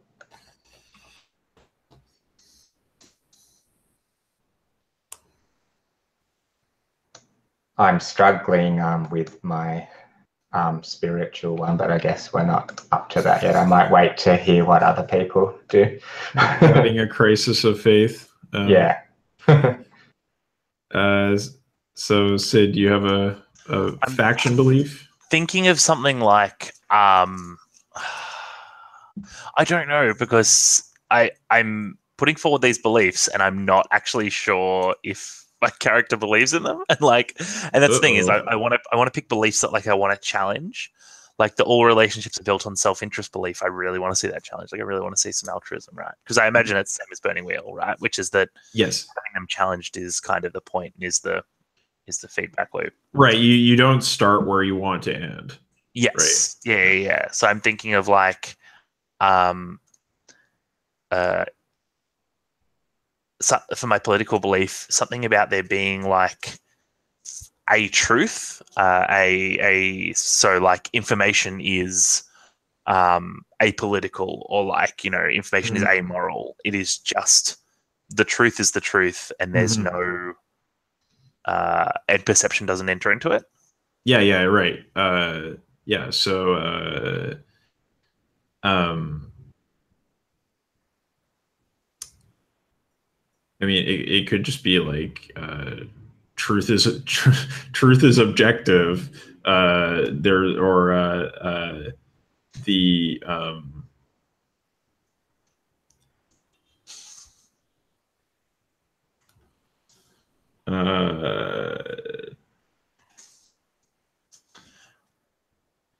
Well, I like at the moment, truth is objective, information is immutable. yeah. Okay, I like that a lot with the setting we have. Thank you. You're really good at writing beliefs, Carl, which is why I love playing these games with you. I think I'm better at asking people questions about their beliefs, but yeah. And that's everything you need. Oh, Maria, spot on. Nothing is true. Everything is permitted. Spot on. Is that someone else's? That's going to be the opposition. Yeah, that's the exact opposite. Everything is true. Nothing is permitted. Yeah, it's that wind and order, right? Yes.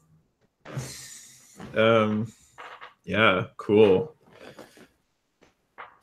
So I'll just have to challenge you with like a slad who's like it's gonna be your best pal.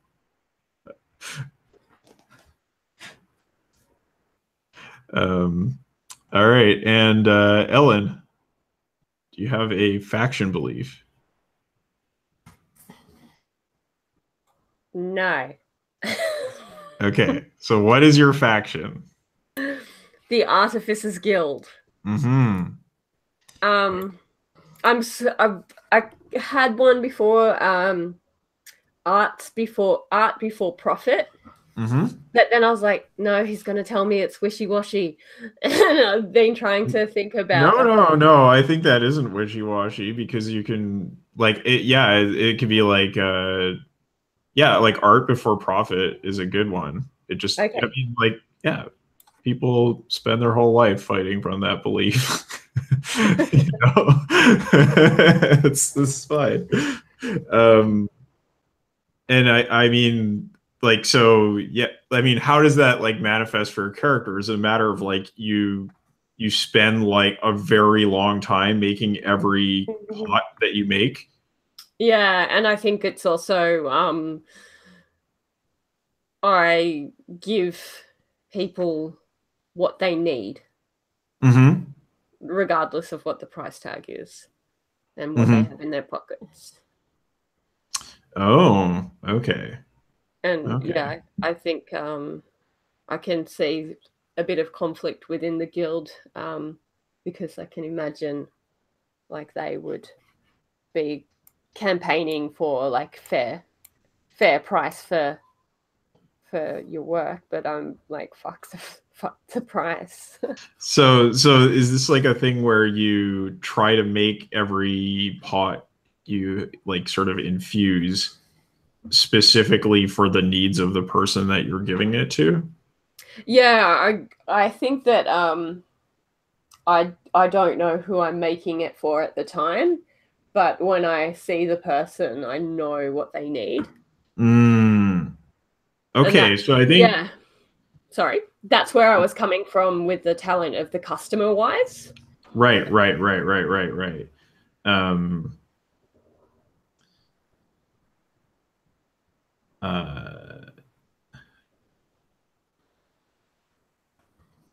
I feel like there's another belief here, which we could get to, which is beyond art before profit. Because I think that this is about how you do your work. And art is about passion, not profit.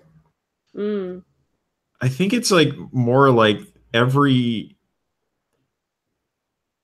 work of art has its place, regardless of who made it.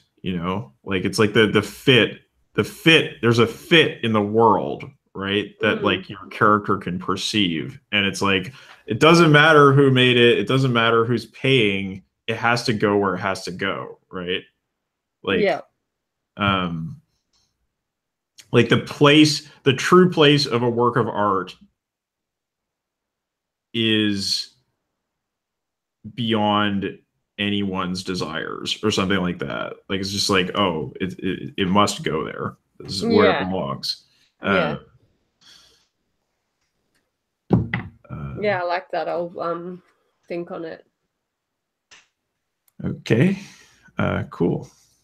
So for the rest of us, let us move on to spiritual power. Create a belief centered on your character's spiritual, ideological, or moral outlook. Consider the following questions when creating your beliefs.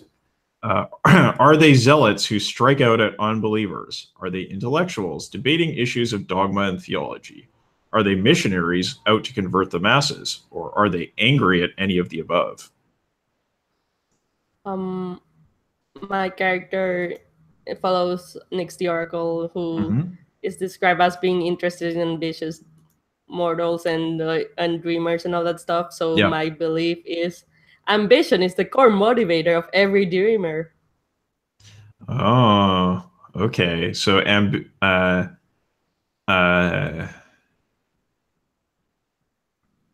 like so ambition, ambition is the truth of any dream, something like that. Yeah. Yeah. Cool. It's like, so like people will say like, oh, I had a lovely dream about, you know, I was like, well, it's more like people do what they do because they're ambitious, not because of anything else. Okay, so ambition drives everyone. Real. Visionaries, more specifically.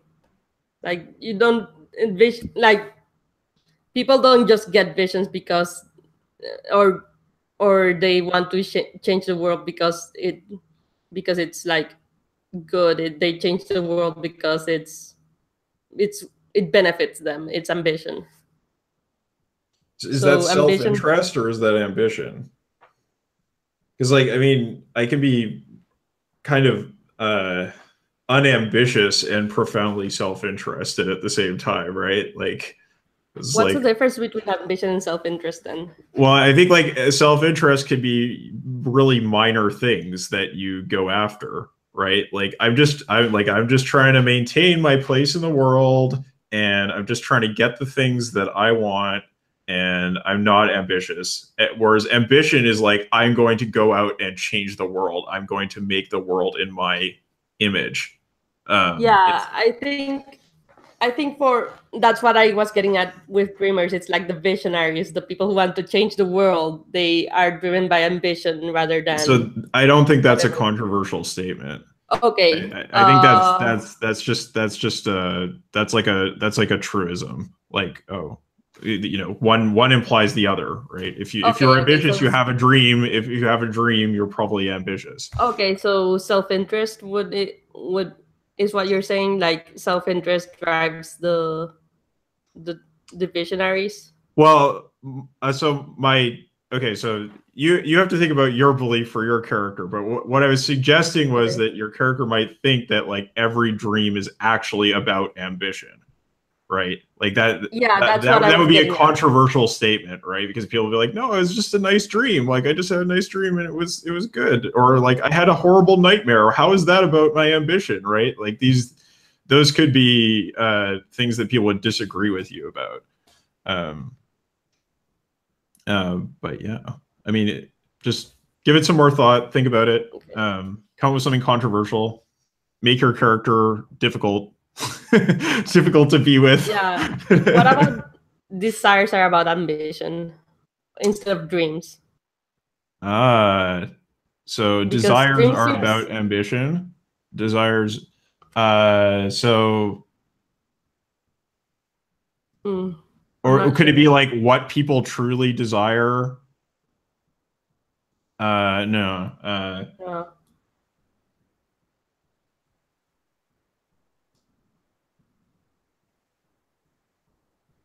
Like people's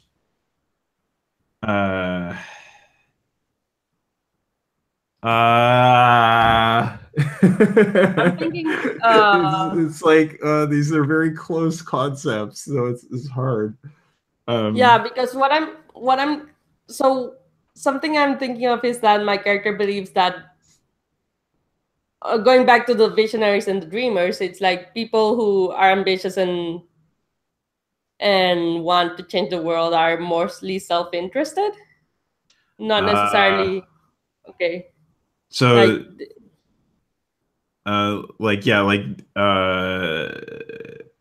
yeah, it could just be like ambition is self-interested. Ambition. Like, so when people go out and say, like, I'm going to change the world, I'm going to help everybody, you can be like, no, you're not. You're just doing it for yourself. It's like, you know, that's like Nietzsche's whole thing, right? Like, so. How about hopes and dreams are self-interested? All hopes and dreams are self-interested? Yes. Okay, I like that. I like that. Good. It's suitably misanthropic. Okay. So, Sid, do you have a spiritual belief? Yeah. So, Aludra of the Frozen Tears, we show devotion by never forgetting the names of the dead, but of course, there's more and more dead every day. So, my spiritual belief is that oh, interesting. I'm not sure if I want to go with Aludra's days are numbered or the Frozen Tears days are numbered. I'm not sure if I want it to be about blaspheme. Yeah, well, like I still support it and I'm still a fan of it and I functionally agree with it. I just recognize that it's fading. Yeah, it can't last forever. That doesn't mean it's a bad thing. It just means that it's not permanent. Like the ocean of Eludra's tears will drown her, or something like that. Oh man, that's super fucking good. Yeah. Oh man, I'm gonna say. I'm just gonna say.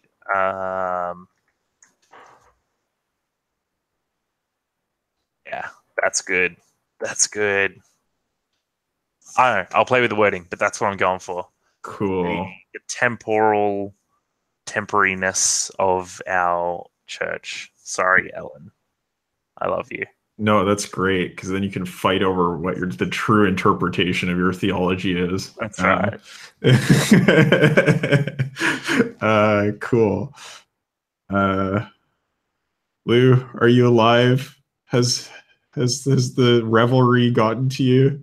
I'm just trying to. I'm drawing I'm trying to draw pictures of my instrument and everything. Nice. So this is before the forearms emerge. Yeah. I was thinking. It's hard, this one. I was thinking, even though I said I wasn't into charming people with my music to like affect them and make them, I thought I'll do something a bit like that. Maybe something about how like the numb blessing, which is like I'm a thing like that. I'll that it should be something about giving it out, like some sort of evangelistic thing, like everyone like needs like to receive the numb blessing or something like that, but I can't something about that. I can't think of word it properly to make it. Yeah, I'm not sure. Okay, so like you're thinking about like okay, people. so you're like this empath, right? And yeah, and you feel the pain in others and you want to quench it by numbing them, right? Yeah. This is kind of the concept. Okay, and I think part of that is getting people to drink with him as well. That's the other. I think alcohol, like the numb blessing, is a separate thing, but maybe I'm kind of thinking maybe alcohol and drinking to oblivion is part of this like So what about just like Godsend. all pain must be numbed away? Yeah, Something cool. like that. Oh man, that is a dire belief. Okay. Like All it. our characters are kind of assholes. No, that's what they should be. It's great. It's good. It's very good. And then, like, if you have a character who's not an asshole, then they just stand out more because everybody else is like extremely like all the characters should be larger than life, you know? Like they should all be like exaggerated in their personalities. I was thinking maybe like all pain must be quenched or something like that. Like, yeah, because I like the quenching as the like reminds me of the drinking. that sounds like good to there's a me. little fire inside you, and you've got to tip like alcohol on top of it to put it out. Yes, that's how that works. All right, Ellen, do you have a spiritual belief, or have you figured out your factional belief? Yeah, I figured out my factional belief, and I have an idea for a spiritual. So factional art has its place regardless of price. And I like how the use of the word price could not necessarily be money. And spiritual belief is kind of the opposite of where Luke was going. That loss is beautiful and makes you strong. So, but you can't lose anything, right? Yeah, that's their thing. So yeah. The church is telling you nothing can be forgotten, right? Like we have to hold on to everything. But like the church was formed from like the personal losses of Aludra. Yes. So maybe so you're like this is like heresy. This is like your heretical belief, right? Yeah. Like, yeah, okay. I like it. I like it a lot. Who is blaspheming now? Or I guess you're doing some apostasy, but that's okay. Apostasy? Yeah, worship of the faith in ways other than are dictated. Yeah, I'm gonna apostrophe that shit. I'm gonna be an apostrophe. So the next step is attributes. Each participant has 2 attributes they use to shape the story. There are 2 attributes available, each of which is rated in die sizes. So the 2 attributes are spark and smoke. And the spark attribute represents the physical, social, and intellectual actions of characters. It's the ability to change the status quo and to shape the world as you see fit. Use your spark when you use a major character, a PC, a face, or a power in a conflict. And the smoke attribute represents how the world reacts to characters. It sets the context for decisions used both in long-term play and when framing scenes. Use your smoke attribute when you frame scenes or begin a new session. You will also use your smoke attribute to control the environment, strange magics, or planar phenomena. So yeah, it goes from D20 down to D4. And each PC starts with a D6 in each of their 2 attributes. Players then get 2 additional attribute levels to distribute between them. One eccentric planar scholar classified all peoples into one of 3 archetypes, which coincidentally align with the 3 different attribute combinations. Players use their spark attribute when they portray their PCs, while they use their smoke attribute to portray minor NPCs who share their heritage, faction, or power. So you can play as the companion. So if you put your points into smoke, then the companion is a person who wants to help others. Companions are considered supportive, generous, and wise souls, blessed by fortune for their kind hearts. They tend to gain friends over fame in life. So that mainly is like, I want to focus on controlling the environment. I want to focus on controlling minor characters. I want to be like scene painting. that's like the kind of stuff you get if you put a lot of points into smoke. The freebooter is balanced, right? Person who wants excitement and adventure. They're considered ambitious, curious, and brave individuals who venture out to find their fortunes. They tend to gain experiences more than possessions during their travels. And then finally, the champion. Champion is a person who wants to make a difference in the world. Champions are considered passionate, fierce, and resolute, standing tall against any opposition. They tend to gain reputations more often than meaningful relationships.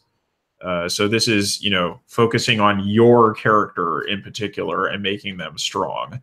Yeah, making them influential. So you can pick one of the 3 combinations. So I'm gonna pick the champion because he's a hypocrite. Wait, did you say like all ambition was self-interested or something to that effect? That is not hypocritical. That's completely consistent with your beliefs. It's like, I mean, all ambition is self-interested. That's just why I'm so ambitious, right? Yeah, pretty much. Yeah. Great. Oh boy, I think I'm gonna go a companion. Okay, cool. I want some friends. Wouldn't mind some friends. Hey, I'm going to be a companion. Maybe we can be companions together. Right. Yay, until I find out about your apostasy and have to put you to the stake. But I'll remember your name. That's so great. Hey, yeah, I'm going to kill you, but don't forget, I'll remember you. I will remember killing you. Yes. Yeah, like I'm just seeing you carrying around like a big notebook with all the names of the people that you've murdered. Lou, what are you thinking? Which of these stands out for you? Gonna split the difference and go for the adventure? Yeah, I'm going down the middle. Cool. I like it. And for myself, if the greatest danger comes from personal relationships, emotional pressure, and zealous faith, set the GM spark at D12 and smoke at D8.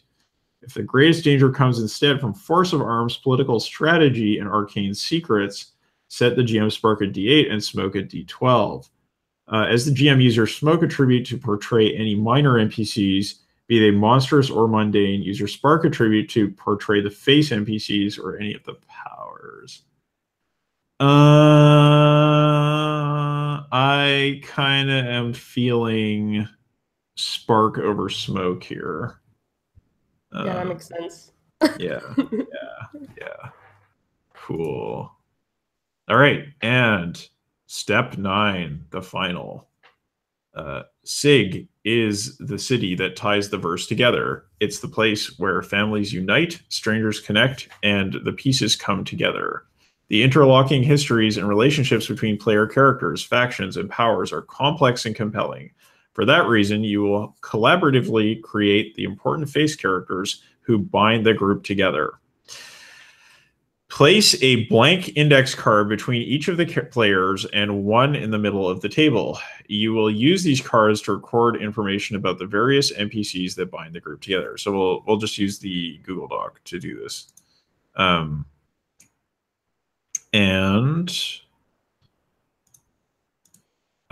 Creating faces. So each PC will be bound to 3 different faces. The one on the index card to their left, the one on their right, and the one in the center.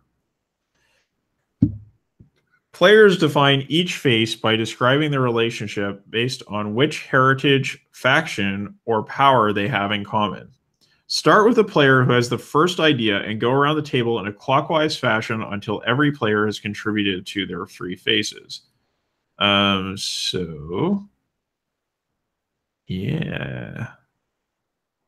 So you're going to pick, I think the idea here is that you pick heritage, faction, or power first and describe that, and then the other people help fill it out, I think is how this works. I think it's you pick one for each of the NPCs and then the other people help you. So, for example, I would pick the heritage in the NPC to the left, for example. Yes. And then, or their power or their faction. Yeah. And then for the one in the center, I would do the same, but everyone can contribute to the one in the center. Everybody can contribute to the one in the center. Yeah. Okay. Okay. So let's like just make, I guess, between use Roll20. Yeah, I think it's going to be Roll20 time. Let's make a fake table.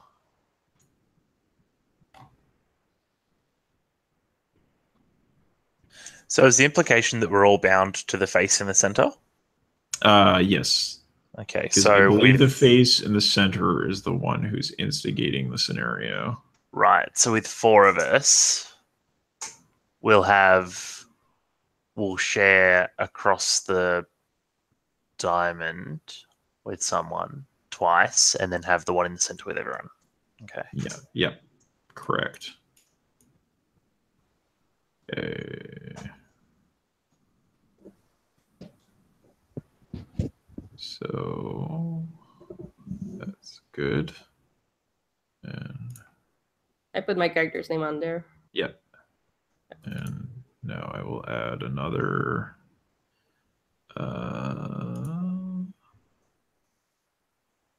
So, oops, where'd that go? Oh, there we go. What are we looking at? I can't see. Oh, zoom out on Roll20. Oops. Oh, okay. Yep. Sorry. Thank you. What the?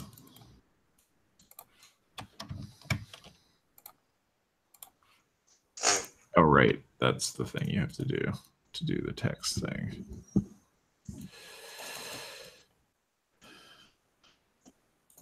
Who wants to be next to me as well as, I guess, Sid?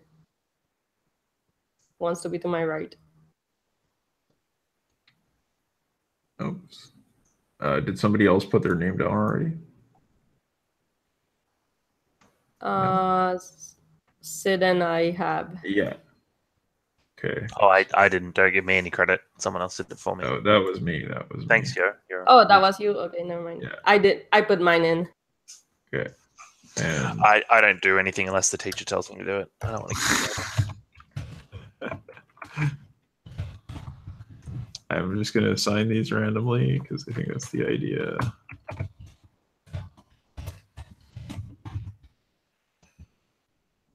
Okay, cool. So there's our order. And now we can probably use the Google Doc to set up the pairs.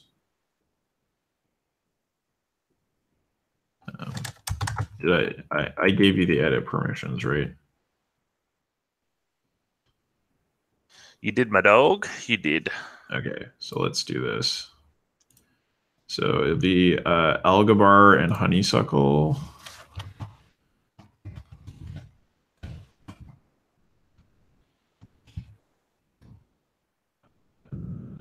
But Algabar Nerd or Knerd.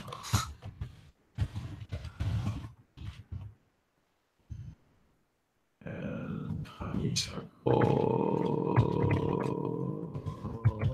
and Talon.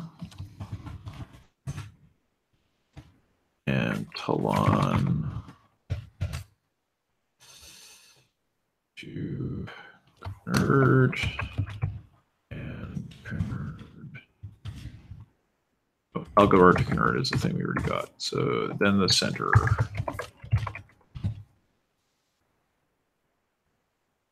Okay. So we can sort of type in between here. Under each of these headings, we can define what's on the card. And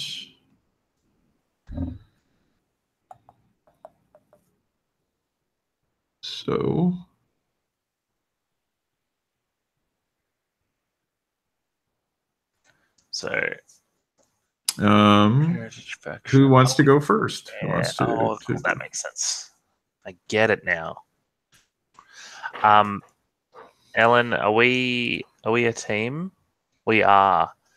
The character we share, should they share our power? Yes. Yes. Yeah. I think that maybe some of the like a church leader. I was wondering if there was, you know how like it says never forget the names of the dead. I'm wondering if there's like a person whose job is to like remember all of the names, like the name keeper. The keeper of the names, like like their job is basically just to remember name after name. Yes. Oh yeah, and you can't write it. Like you can write it down, but you also have to memorize it. Yeah, like you can write it down to help, but it's got to stay up there. Awesome.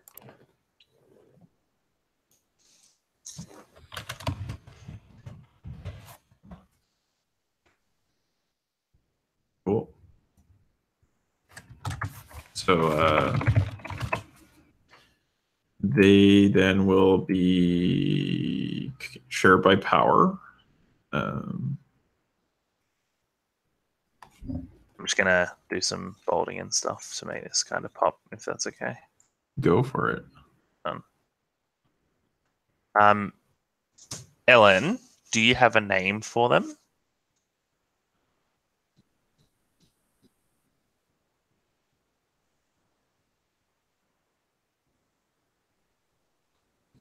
So I was wondering, what's your dad doing these days? My actual dad. No. I was just like, you're big on family, aren't you? You've got like a thing about family needs. Oh, yeah, but my family has got nothing to do with the church. All right. Okay. So yeah, okay. What's your family up to? My family fucking suck.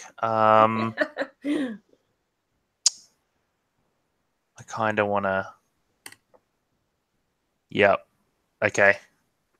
The name keeper. Well, then I have to change their name because it was my father's name was oh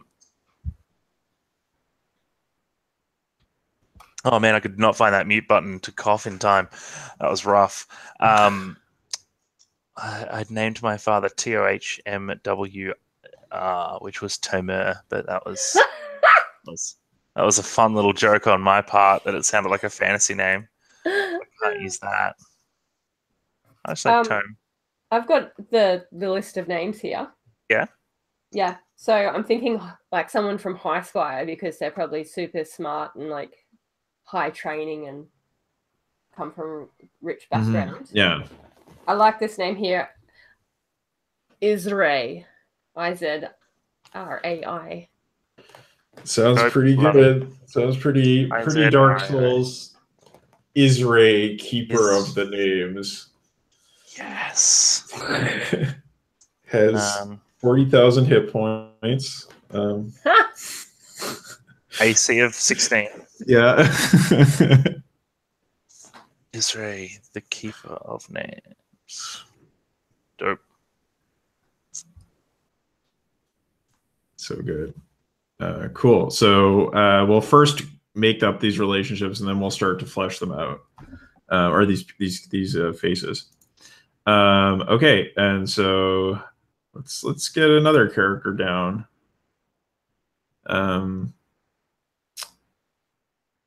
Anybody else have an idea? Or I guess we're supposed to go around clockwise, right? So that would be now Talon and Nerd's relationship.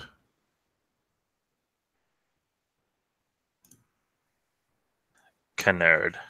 Sorry. Knerd. It's pronounced nerd. Do we have anything in common? I don't think you have anything in common. What? Yeah, we totally do. Yeah. Like, I don't mean we do on the like sheet thing, but the whole art thing. Yeah. Well, I reckon. Would you have ever played at some artisan markets? Like, well, there's the I played at the markets. Yeah, totally. Yeah. But I was thinking there's like my my political like connection thing. The like what are they called again? The Performers Guild. They do use like it even says ceramics in like one of the ways that they like they could potentially have commissioned you or something like that to have made stuff as part of some thing that they were doing. That could be like, you know, because they do the whole they do the influencing people through. Sorry, how this works is that you decide which heritage, faction, or power you share with this NPC, and then Ellen would choose a heritage, power, faction that she shares with this NPC. So this would be Talon's go to choose which one of these you share. Oh, okay. So it's what I share with the NPC. The NPC. Yeah. Oh, yeah. Okay. I think I probably share maybe some heritage. Mm-hmm. Maybe it's Fireheart heritage. Mm-hmm. Firehearts. I love Fireheart shit. And so, and just imagining them having like blazers now, or like team school varsity coats on. big F. Please go ahead. So Luke, do you want the NPC to have your faction? Yeah, I reckon that sounds that makes sense. Yeah. Okay. Cool. Yeah. Okay, so do you have a name for them?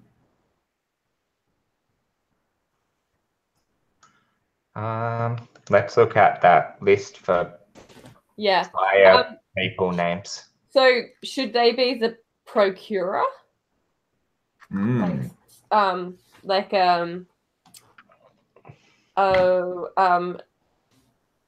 Netta the procurer. Yeah, that's a cool title. Yeah. They're some sort of event manager. What's the name? Netta, Netter. Netta. Oh, Netta. Netta, mate.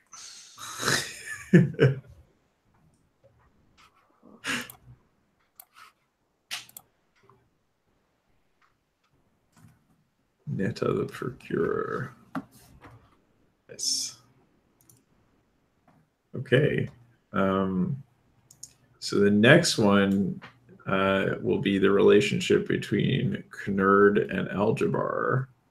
And Knerd, you get to decide if it's the faction, heritage, or power you share with them.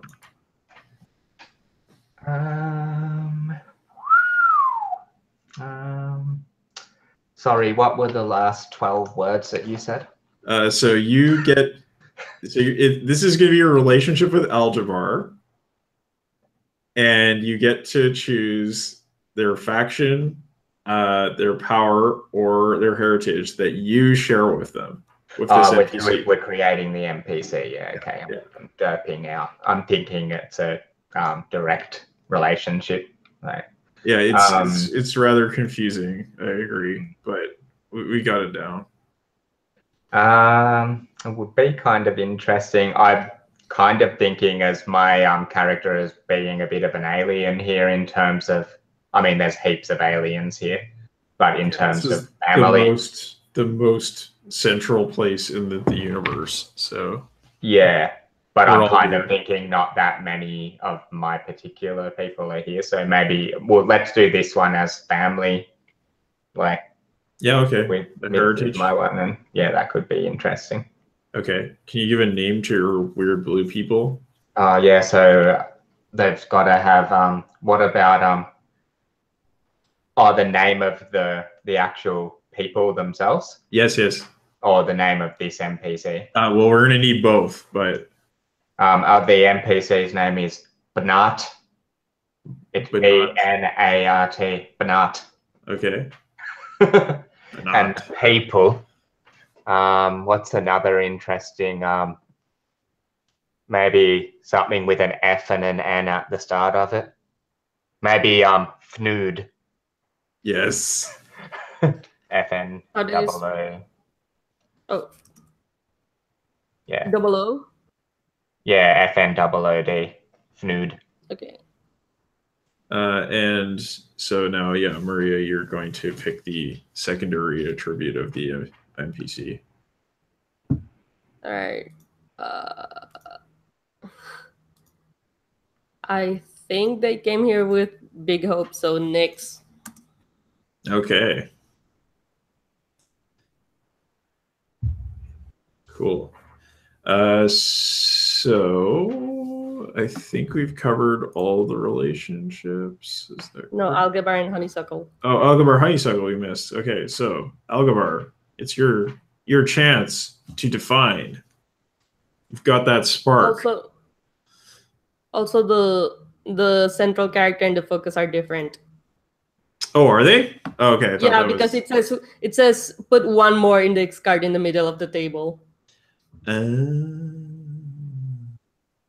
Yes, right. I see.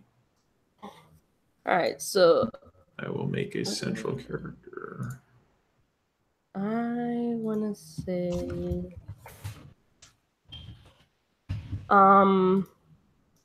do you have any family stuff that you wanted to put up front, Honeysuckle? No, I don't think so. All right, I am going to put my one of my parents there. The A Sigillar. Okay. And I will put the name there as soon as I get it. Okay, so heritage is A Sigillar. And faction is the Heralds. Okay. Oh. All right, you go. You do it. I believe in you. Central. Oh, did they need a name? Yeah, we're gonna have to give them a name. And also we need a... Well, the name is right there. We need a heritage or faction for Israel. Yes. Everything else has to. Do you want to give them your faction, Ellen? Artificers Guild, because we don't have an Artificers Guild face at this point. That's a good point. Also, it's really fun to say artificers.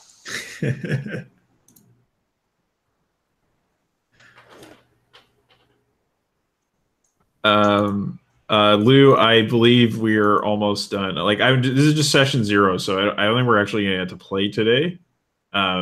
So yeah, we will just finish this creation and then we will play next session.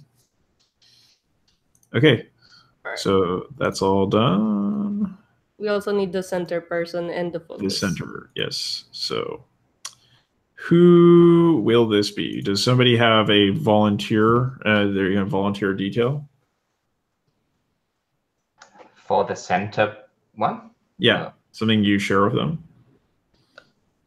I want to know what people think about this, because I'm okay with it going either way. But I'm happy to offer this up as my primal father. The question is, because I know nothing about him, so I'd love you guys to like fill in the gaps on that. So we share that heritage. The question is, are you guys happy with calling it Tomer? Because I would love him to be here. Yeah, there's not any other way. I'm sure he would like that. Okay. So maybe I'll have Maybe it's more interesting if he's Cubby as well. Yeah, that's probably more interesting. Tomar the Cubby. Tomar the Cubby. Oh, in that case, if both your parents are Cubby, then you have to pick all of the Cubby hair. I just switched it around the other way. I just changed them because I can do that. Just making me think of Cubby houses. Cubby houses. Cubby thing, yeah. Cubby. I'm gonna put my faction in because I haven't put that in. Okay. The sage, whatever they're called. Collegium. And what's the missing power? The Sage's Collegium, yes. The missing power would be... Well, didn't we have 2 of... Yeah, there's no missing power because we share. Yeah. Well, no, Olmulaub. Oh, yes. Oh, Okay. of course. I was trying to keep it all for myself. Jealous of the Skella boys. And I guess the GM decides on the rest that are blank. Sure, I can do that. Unless there are like... Yeah, okay. All right, so Mazisu steals hearts. Oh, and give each phase 2 strengths and a weakness. Yes, we need to do that as well. I don't know. So the power stuff. Okay, so some of these are missing still. Right. Well, I feel like this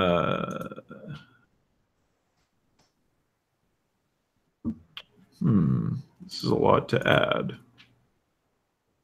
So 2 strengths describing their capabilities and competencies. You should also give them a single weakness representing a character flaw or vulnerability.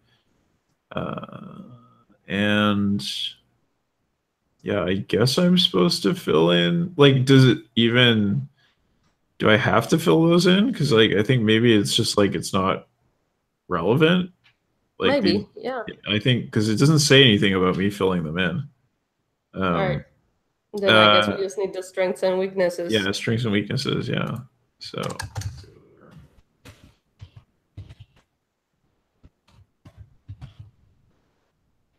it's 1 weakness, right? Yeah, 2 strengths and 1 weakness. Yeah. Cool.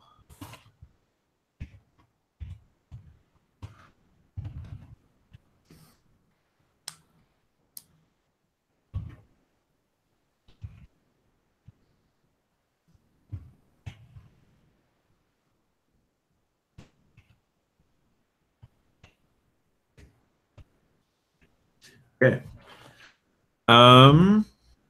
So Mazisu steals hearts. What are their strengths? Seductive, definitely. Strengths, stealing hearts. Weaknesses, not stealing hearts. Yeah. Strengths. So stealing hearts, they're seductive. They're like what?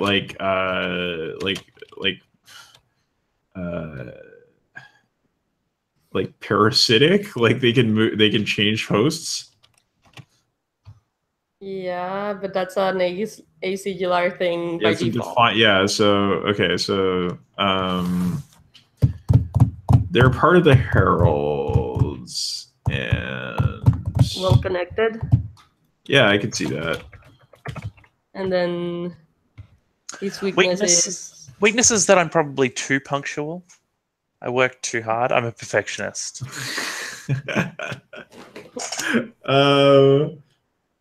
Weaknesses. I make out too much.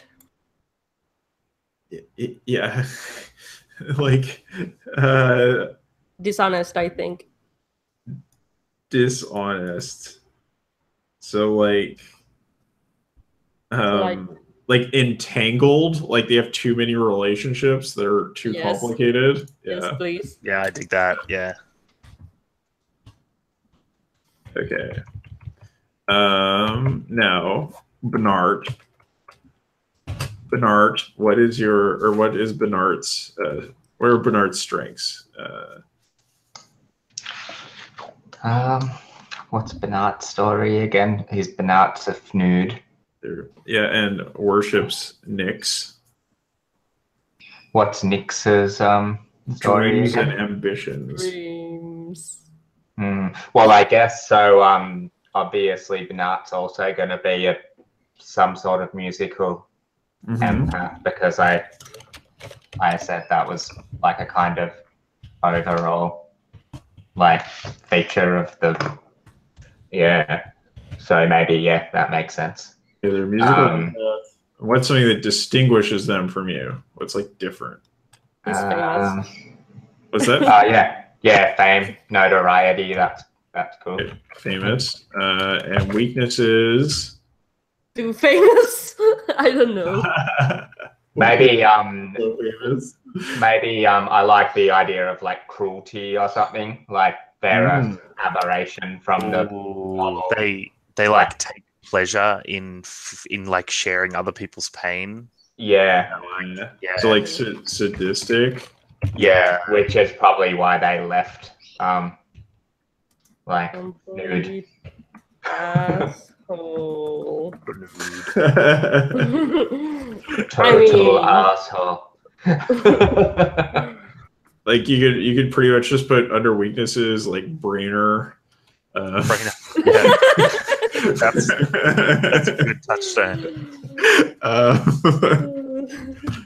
Okay, so what about Izrai? Their strengths. She's got to have like an eidetic memory, right? Like she's got to have an excellent memory. Sorry, Ellen, what was that? I was just agreeing with you. Oh, That's my role today, is agree with everything Sid says.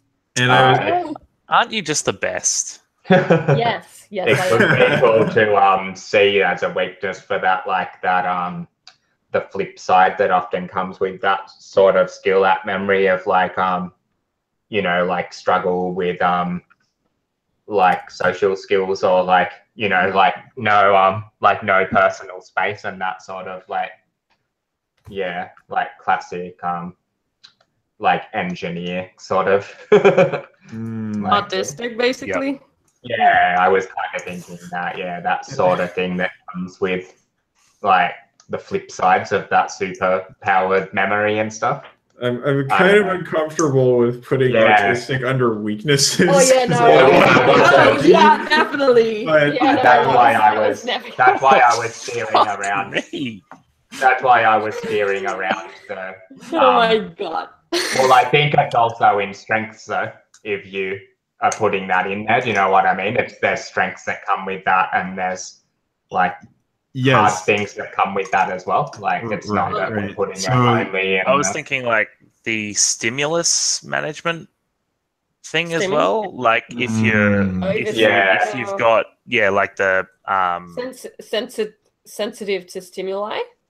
So maybe they have to live in like a quiet, dark room with no new things coming in. Yeah, like overly sensitive. Yeah, or hypersensitive. Yeah, that seems cool. There's a word for it, but I don't know it. Yeah, sorry, I wasn't suggesting the autistic thing as all the weaknesses. I was kind of trying to balance those strengths that seem to be in there. Yeah, cool. I do like that we have an autistic character for reasons that are very selfish. I do like having some neurotype representation. Yeah, and I don't think it'll be something that's like made fun of or anything. No, I hope not. No, because you guys won't be my friends. Yeah. I mean, you don't be my friends either because I am autistic, so yeah. I'm your friend, Maria. Yeah. We need another strength. We need more strengths. You said juggling. I was going to say smells nice, but no, juggling was for Luke's relation. Well, organized. Person. All right. Well, organized is really good. Yeah. Okay. Yeah. And I think that's like a double meaning because like they're also like in a position of power. Yeah, I imagine that role would be pretty high up the charts. It's reminding me a little bit of the people that like in India that like memorize like it's getting heaps like less common now, but there were like priests and stuff that could recite like, you know, like the Bhagavad Gita from memory, and like they'd learn it. And a friend of mine's dad was one of the like one of the kind of the last people that's got that entire book from like memory in his head. Wow. And they do eat, there's like some like plants and stuff that they eat that are meant to like Brahmi, that's like meant to help them to like up their memory and that sort of stuff. Oh, that's super cool. Bring all that with you, Lou. That's going to be awesome. I was really liking the strength is organized because you know how some people like train themselves to like remember the entire deck of cards that they shuffle by like organizing like a story in their head from like how mnemonics relate to each other. Yeah, like a mind palace kind of thing. Yeah, mnemonics. Yeah. Sorry, what's that word, Maria? Mnemonics, I think it's called. Mnemonic. Yeah, okay. Basic. So I think that's when you when you make a phrase with the first letter of whatever you're trying to memorize. Yeah, there's different ways to do it. Like I think the one you were talking about is called like the method of loci. Like it's like you make a series of places and then associate things with each of those places, and you're like traveling down a path. That's where I was going. But what did you say that's called, Kyle? I think it's called this. Oh, cool. Yeah. Just like locations. I think it used to be used by monks.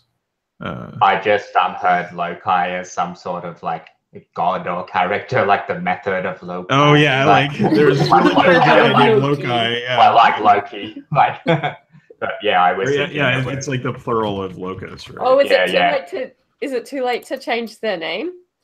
Like Loci, the keeper of names. I kind of like that. I'm gonna do it.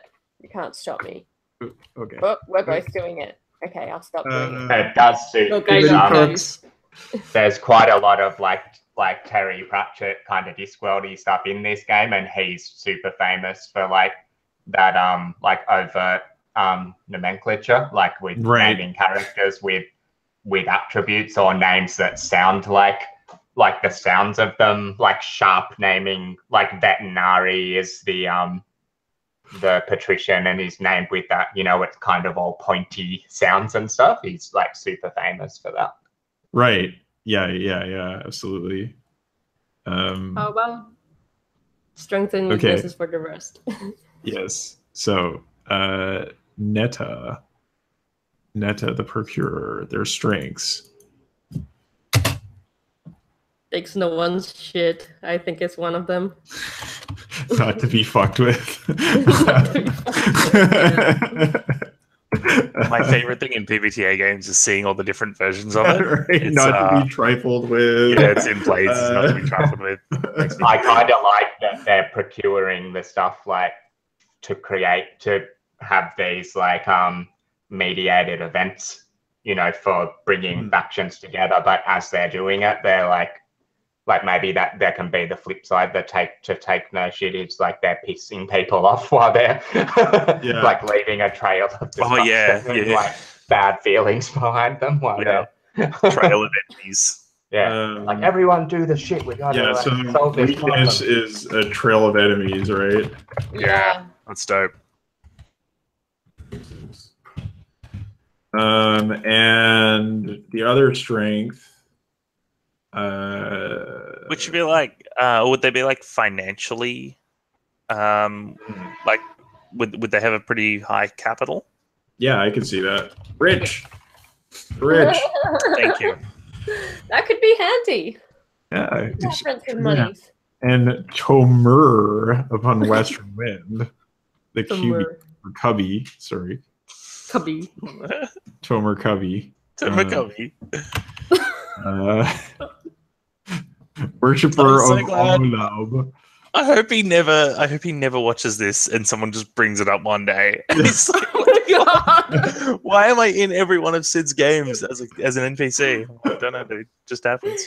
Tomer Cubby. He should be from the Artificers Guild, but then he wouldn't have a connection with me. Yeah.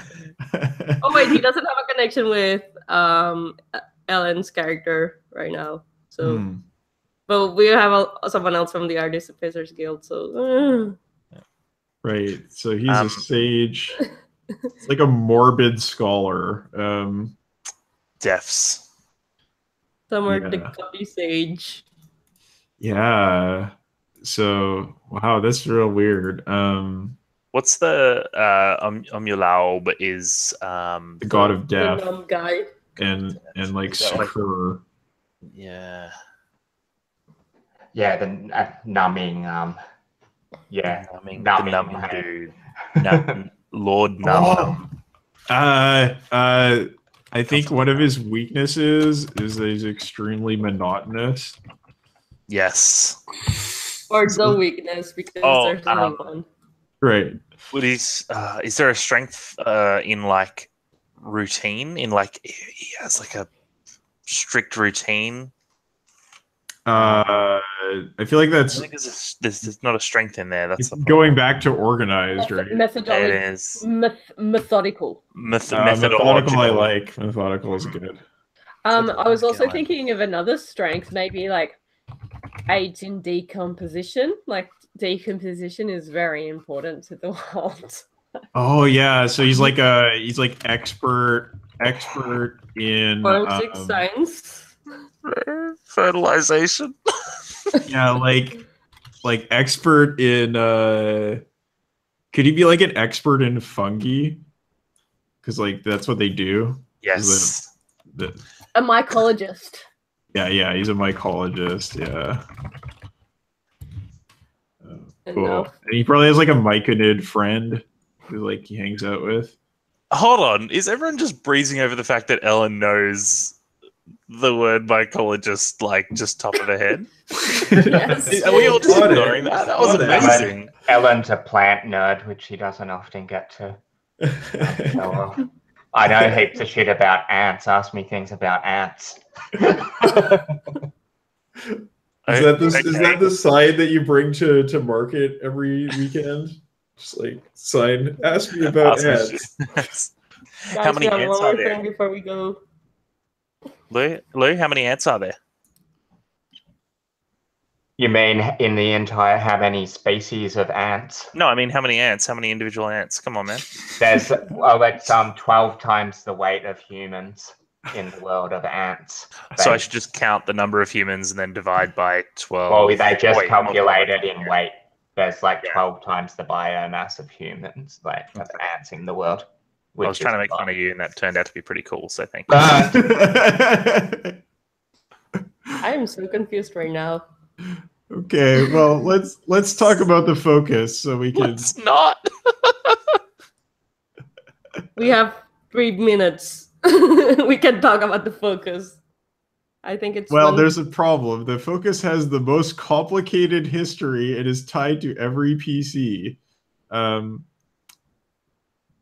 One fact, either truth or rumor, that their character knows about the focus. So instead of having each of us having a connection, each of us gives a rumor about the focus. What's their name?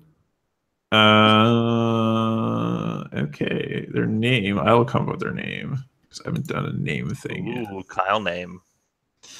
I recommend Cordova.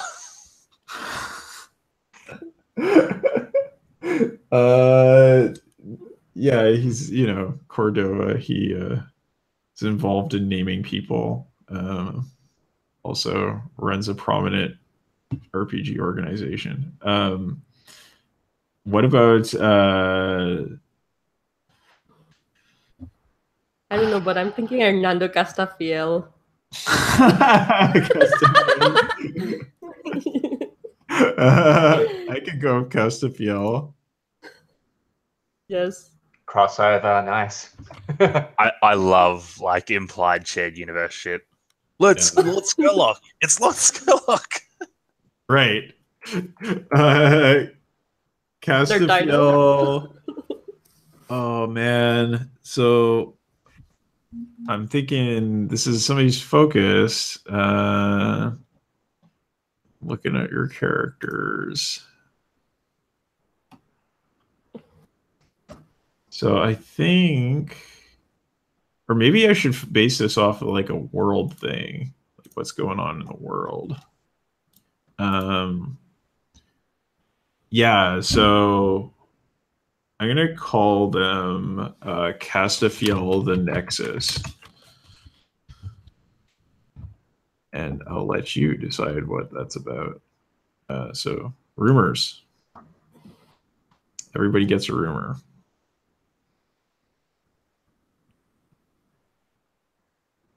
I want to go last for once. Okay. The one of the obvious rumors with. Oh, it's a truth or a rumor. It could be truth or a rumor. Ah, cool. I like it that it's rumored. One of the obvious ones is they're a vampire, right? With the name. That's a. I think it's a rumor, but it's totally going to be true.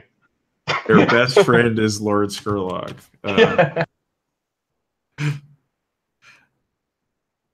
Okay, so they are a vampire. That's a rumor.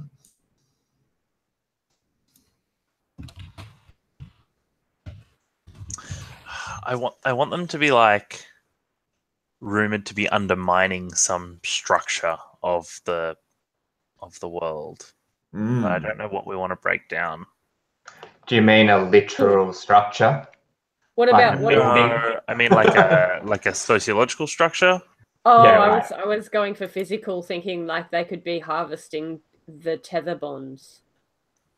They are definitely doing that. Yeah. That's, is that a truth? Yes.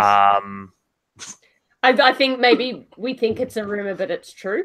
Like a true rumor. It is a truth. Okay. It is a truth.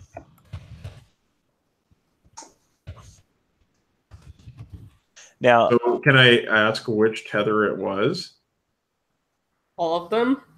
All of them? Okay. Most spectacularly, freedom.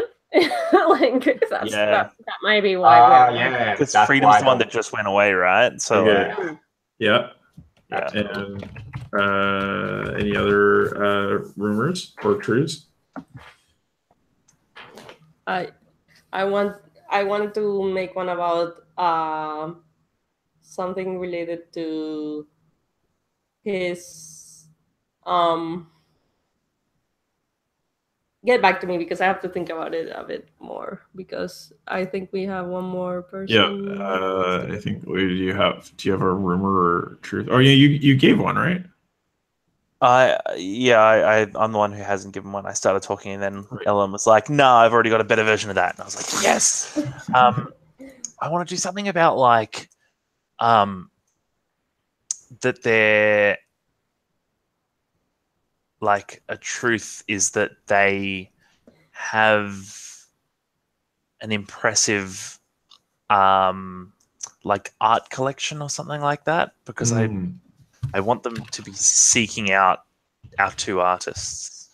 Okay, yeah. So like truth, they have the best art collection in the SIG. SIG, and that feels vampire-y to me. Yeah. Yeah. So I think the last truth will be like whoever inherits the art collection has some sort of sway over what happens next in SIG. Okay, so the art collection is somehow enchanted and like powerful. The inheritance or like the art collection is what he uses to harvest the tethers. Okay.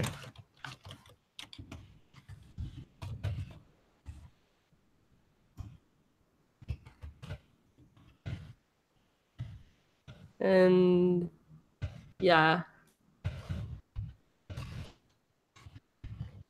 Okay. And now He's dead. he's dead. He's a dead vampire. He's a dead gentleman. First scene of the game involves the death or disappearance of the focus. Rip up the card in front of the group and announce the character's demise. Give everyone 3 influence. Okay, so. Oh. Goodbye, Castafiel. No. I liked that character.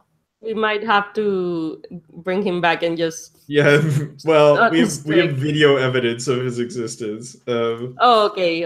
Well, just making sure we know what the plot is. I'm Moving not going to forward. forget his name is the only thing. Yeah.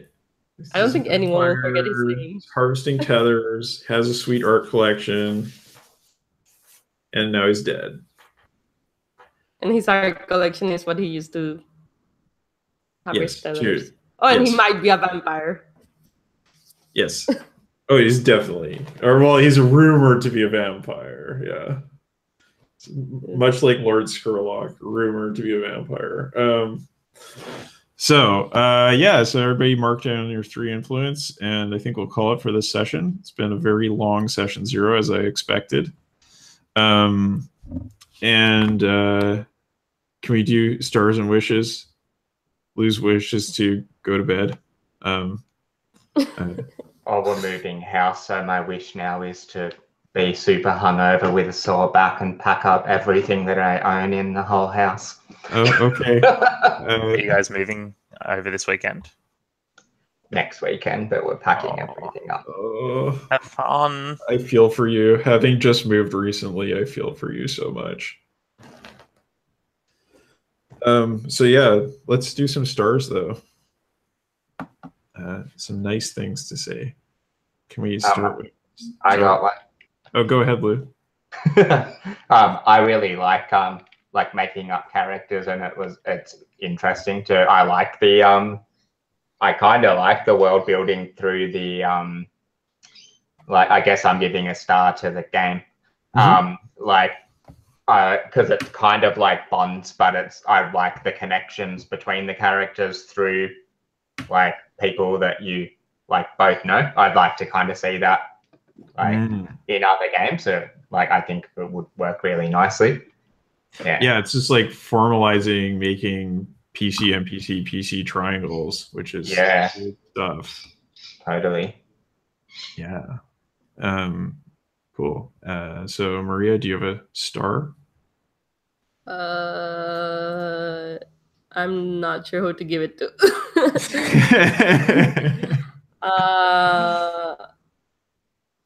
Because I think character creation was good. We talked about a lot of stuff, and I'm gonna be lazy and give a star to Kyle for running this game. Oh, thanks. we need more people to play this game, so yeah. I know, right? It's so cool. All right, and Sid, do you have a star? I have a star. It's going to go to everyone, but it's not as broad as that. I like how weird. Is it deep, common, or broad? Yeah, no, it's definitely common. Oh, sorry, broad. I like how weird the shit is. I like that this game feels like as weird as it should, and all the names are fucking great and weird, and I love them. Yeah, I endorse all of that. And I'll give my star to Maria for helping me out with the rules. Thank you. I was not as well prepared as I hoped to be, and it was appreciated that you kept us on track. And Ellen, do you have a star? Yeah, I'm gonna shoot a star to Maria as well, because I really dug where you were going with some of the character histories and names, and yeah, it was really, really fun. Cool. Wishes. I guess we'll go reverse order, maybe. Ellen, do you have a wish?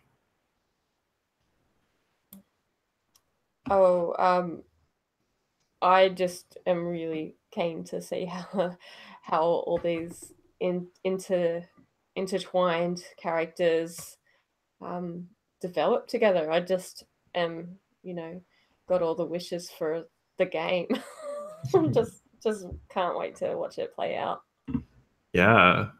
I think my wish is my wish is very obvious, which is my wish is to have time to prep for next session. That's what my wish is. So I hope to be better prepared next time and have an awesome scenario. Even though most of this game is like stuff that we do together, I do need to do a little bit more preparation for the next time. So that's what I'm wishing for.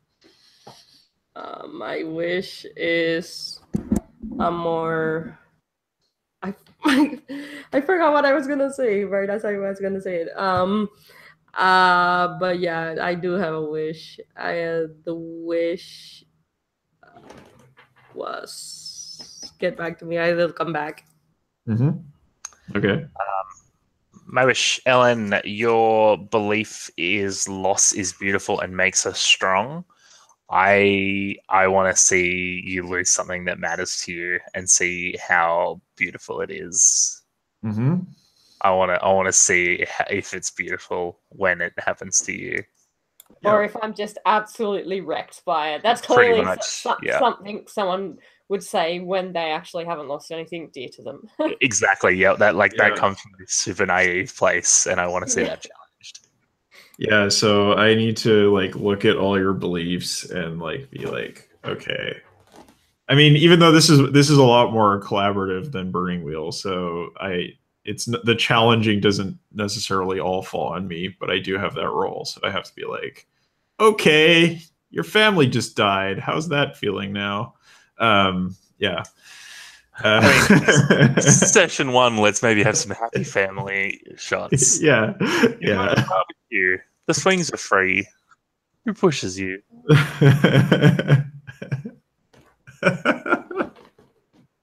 Then they all die. Guess who's coming to the barbecue? Your family, and they're the main course. Oh God! Oh boy. Luke's god Omnilobe is like stoked. He's like seeing all this happen. Is like, yes. Well, Omnilove is kind of a nice death god. He's not like Merkel kind of baddie. That's why he's making everybody numb. It's just there to help you out. And who knows how permanent death is in this like planar strange world, right? It might just be you have to go live in another plane now. Like another realm you break up into a different form of existence or something. Right? I mean, I can tell you that his realm is a endless ocean of bones, but maybe you go elsewhere. Yeah, maybe your bones just go there and the rest he's mostly just running an ossuary. That's really all that Omnilove is there for. Cool. So did everybody get to do a wish? Luke, did you? I need to remember what mine was, but real quick, I wish. I'm blanking out. Holy fuck! I'm blanking out. I think it's more like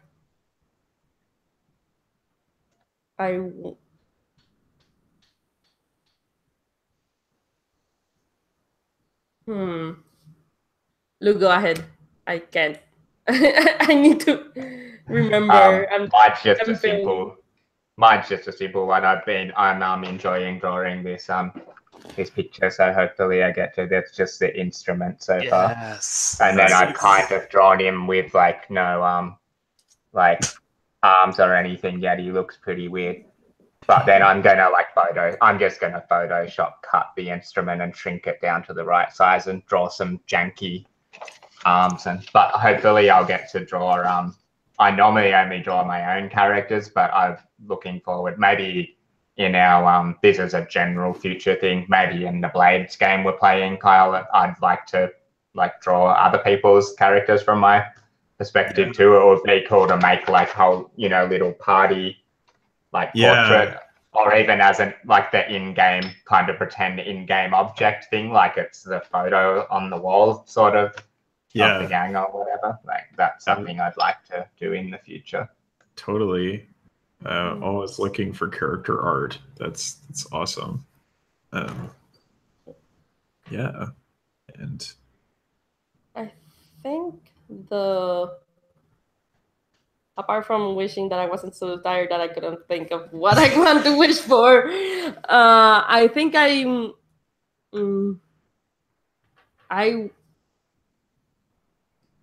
wish we. Let me think what I want to see in the future. I think it's more, I wish, not that it will go smoothly, because it will go smoothly. I wish, if I can remember correctly, fuck. Ellen, what was your wish again? I think I lost track during that time. Mine? Ellen. Oh, Ellen. I just was saying that I really wish, can't wait to see how the game plays out in a nutshell. All right. Yeah, I think my wish is pretty much that. I can't think of anything else right now. That's fine. You can have the same wish as someone else. What was yours, Kyle? Because I'm trying to remember. I forgot during that time. Mine was about prep. It was like I want to be able to prep better for next session. You could just send us when you remember it, Maria, if you want. Yeah, totally. In the Slack or something. Yeah, so you don't have to no stress. It's fine. Yeah. There's no mandatory wish session. Oh right, I remember now. I wish I can not cry like a little baby when this happens. Okay. That was it. That was literally it. All right. But what if we all want to see you cry? We want to tug at those little heartstrings, bro. I mean, I want to have feels, but I want to. Or was basically it. I want to have feels, but I don't want to be so broken that I can't play anything else. There's just the perfect amount of feels wish. Yeah, that's what I wish for that also. Yeah. Okay. Well, let's all work towards that goal. I remember. I will see you. Yeah. Good. We did it, team. We did session 0. So I will see you next week for more SIG. Yeah, I'm gonna end the broadcast here.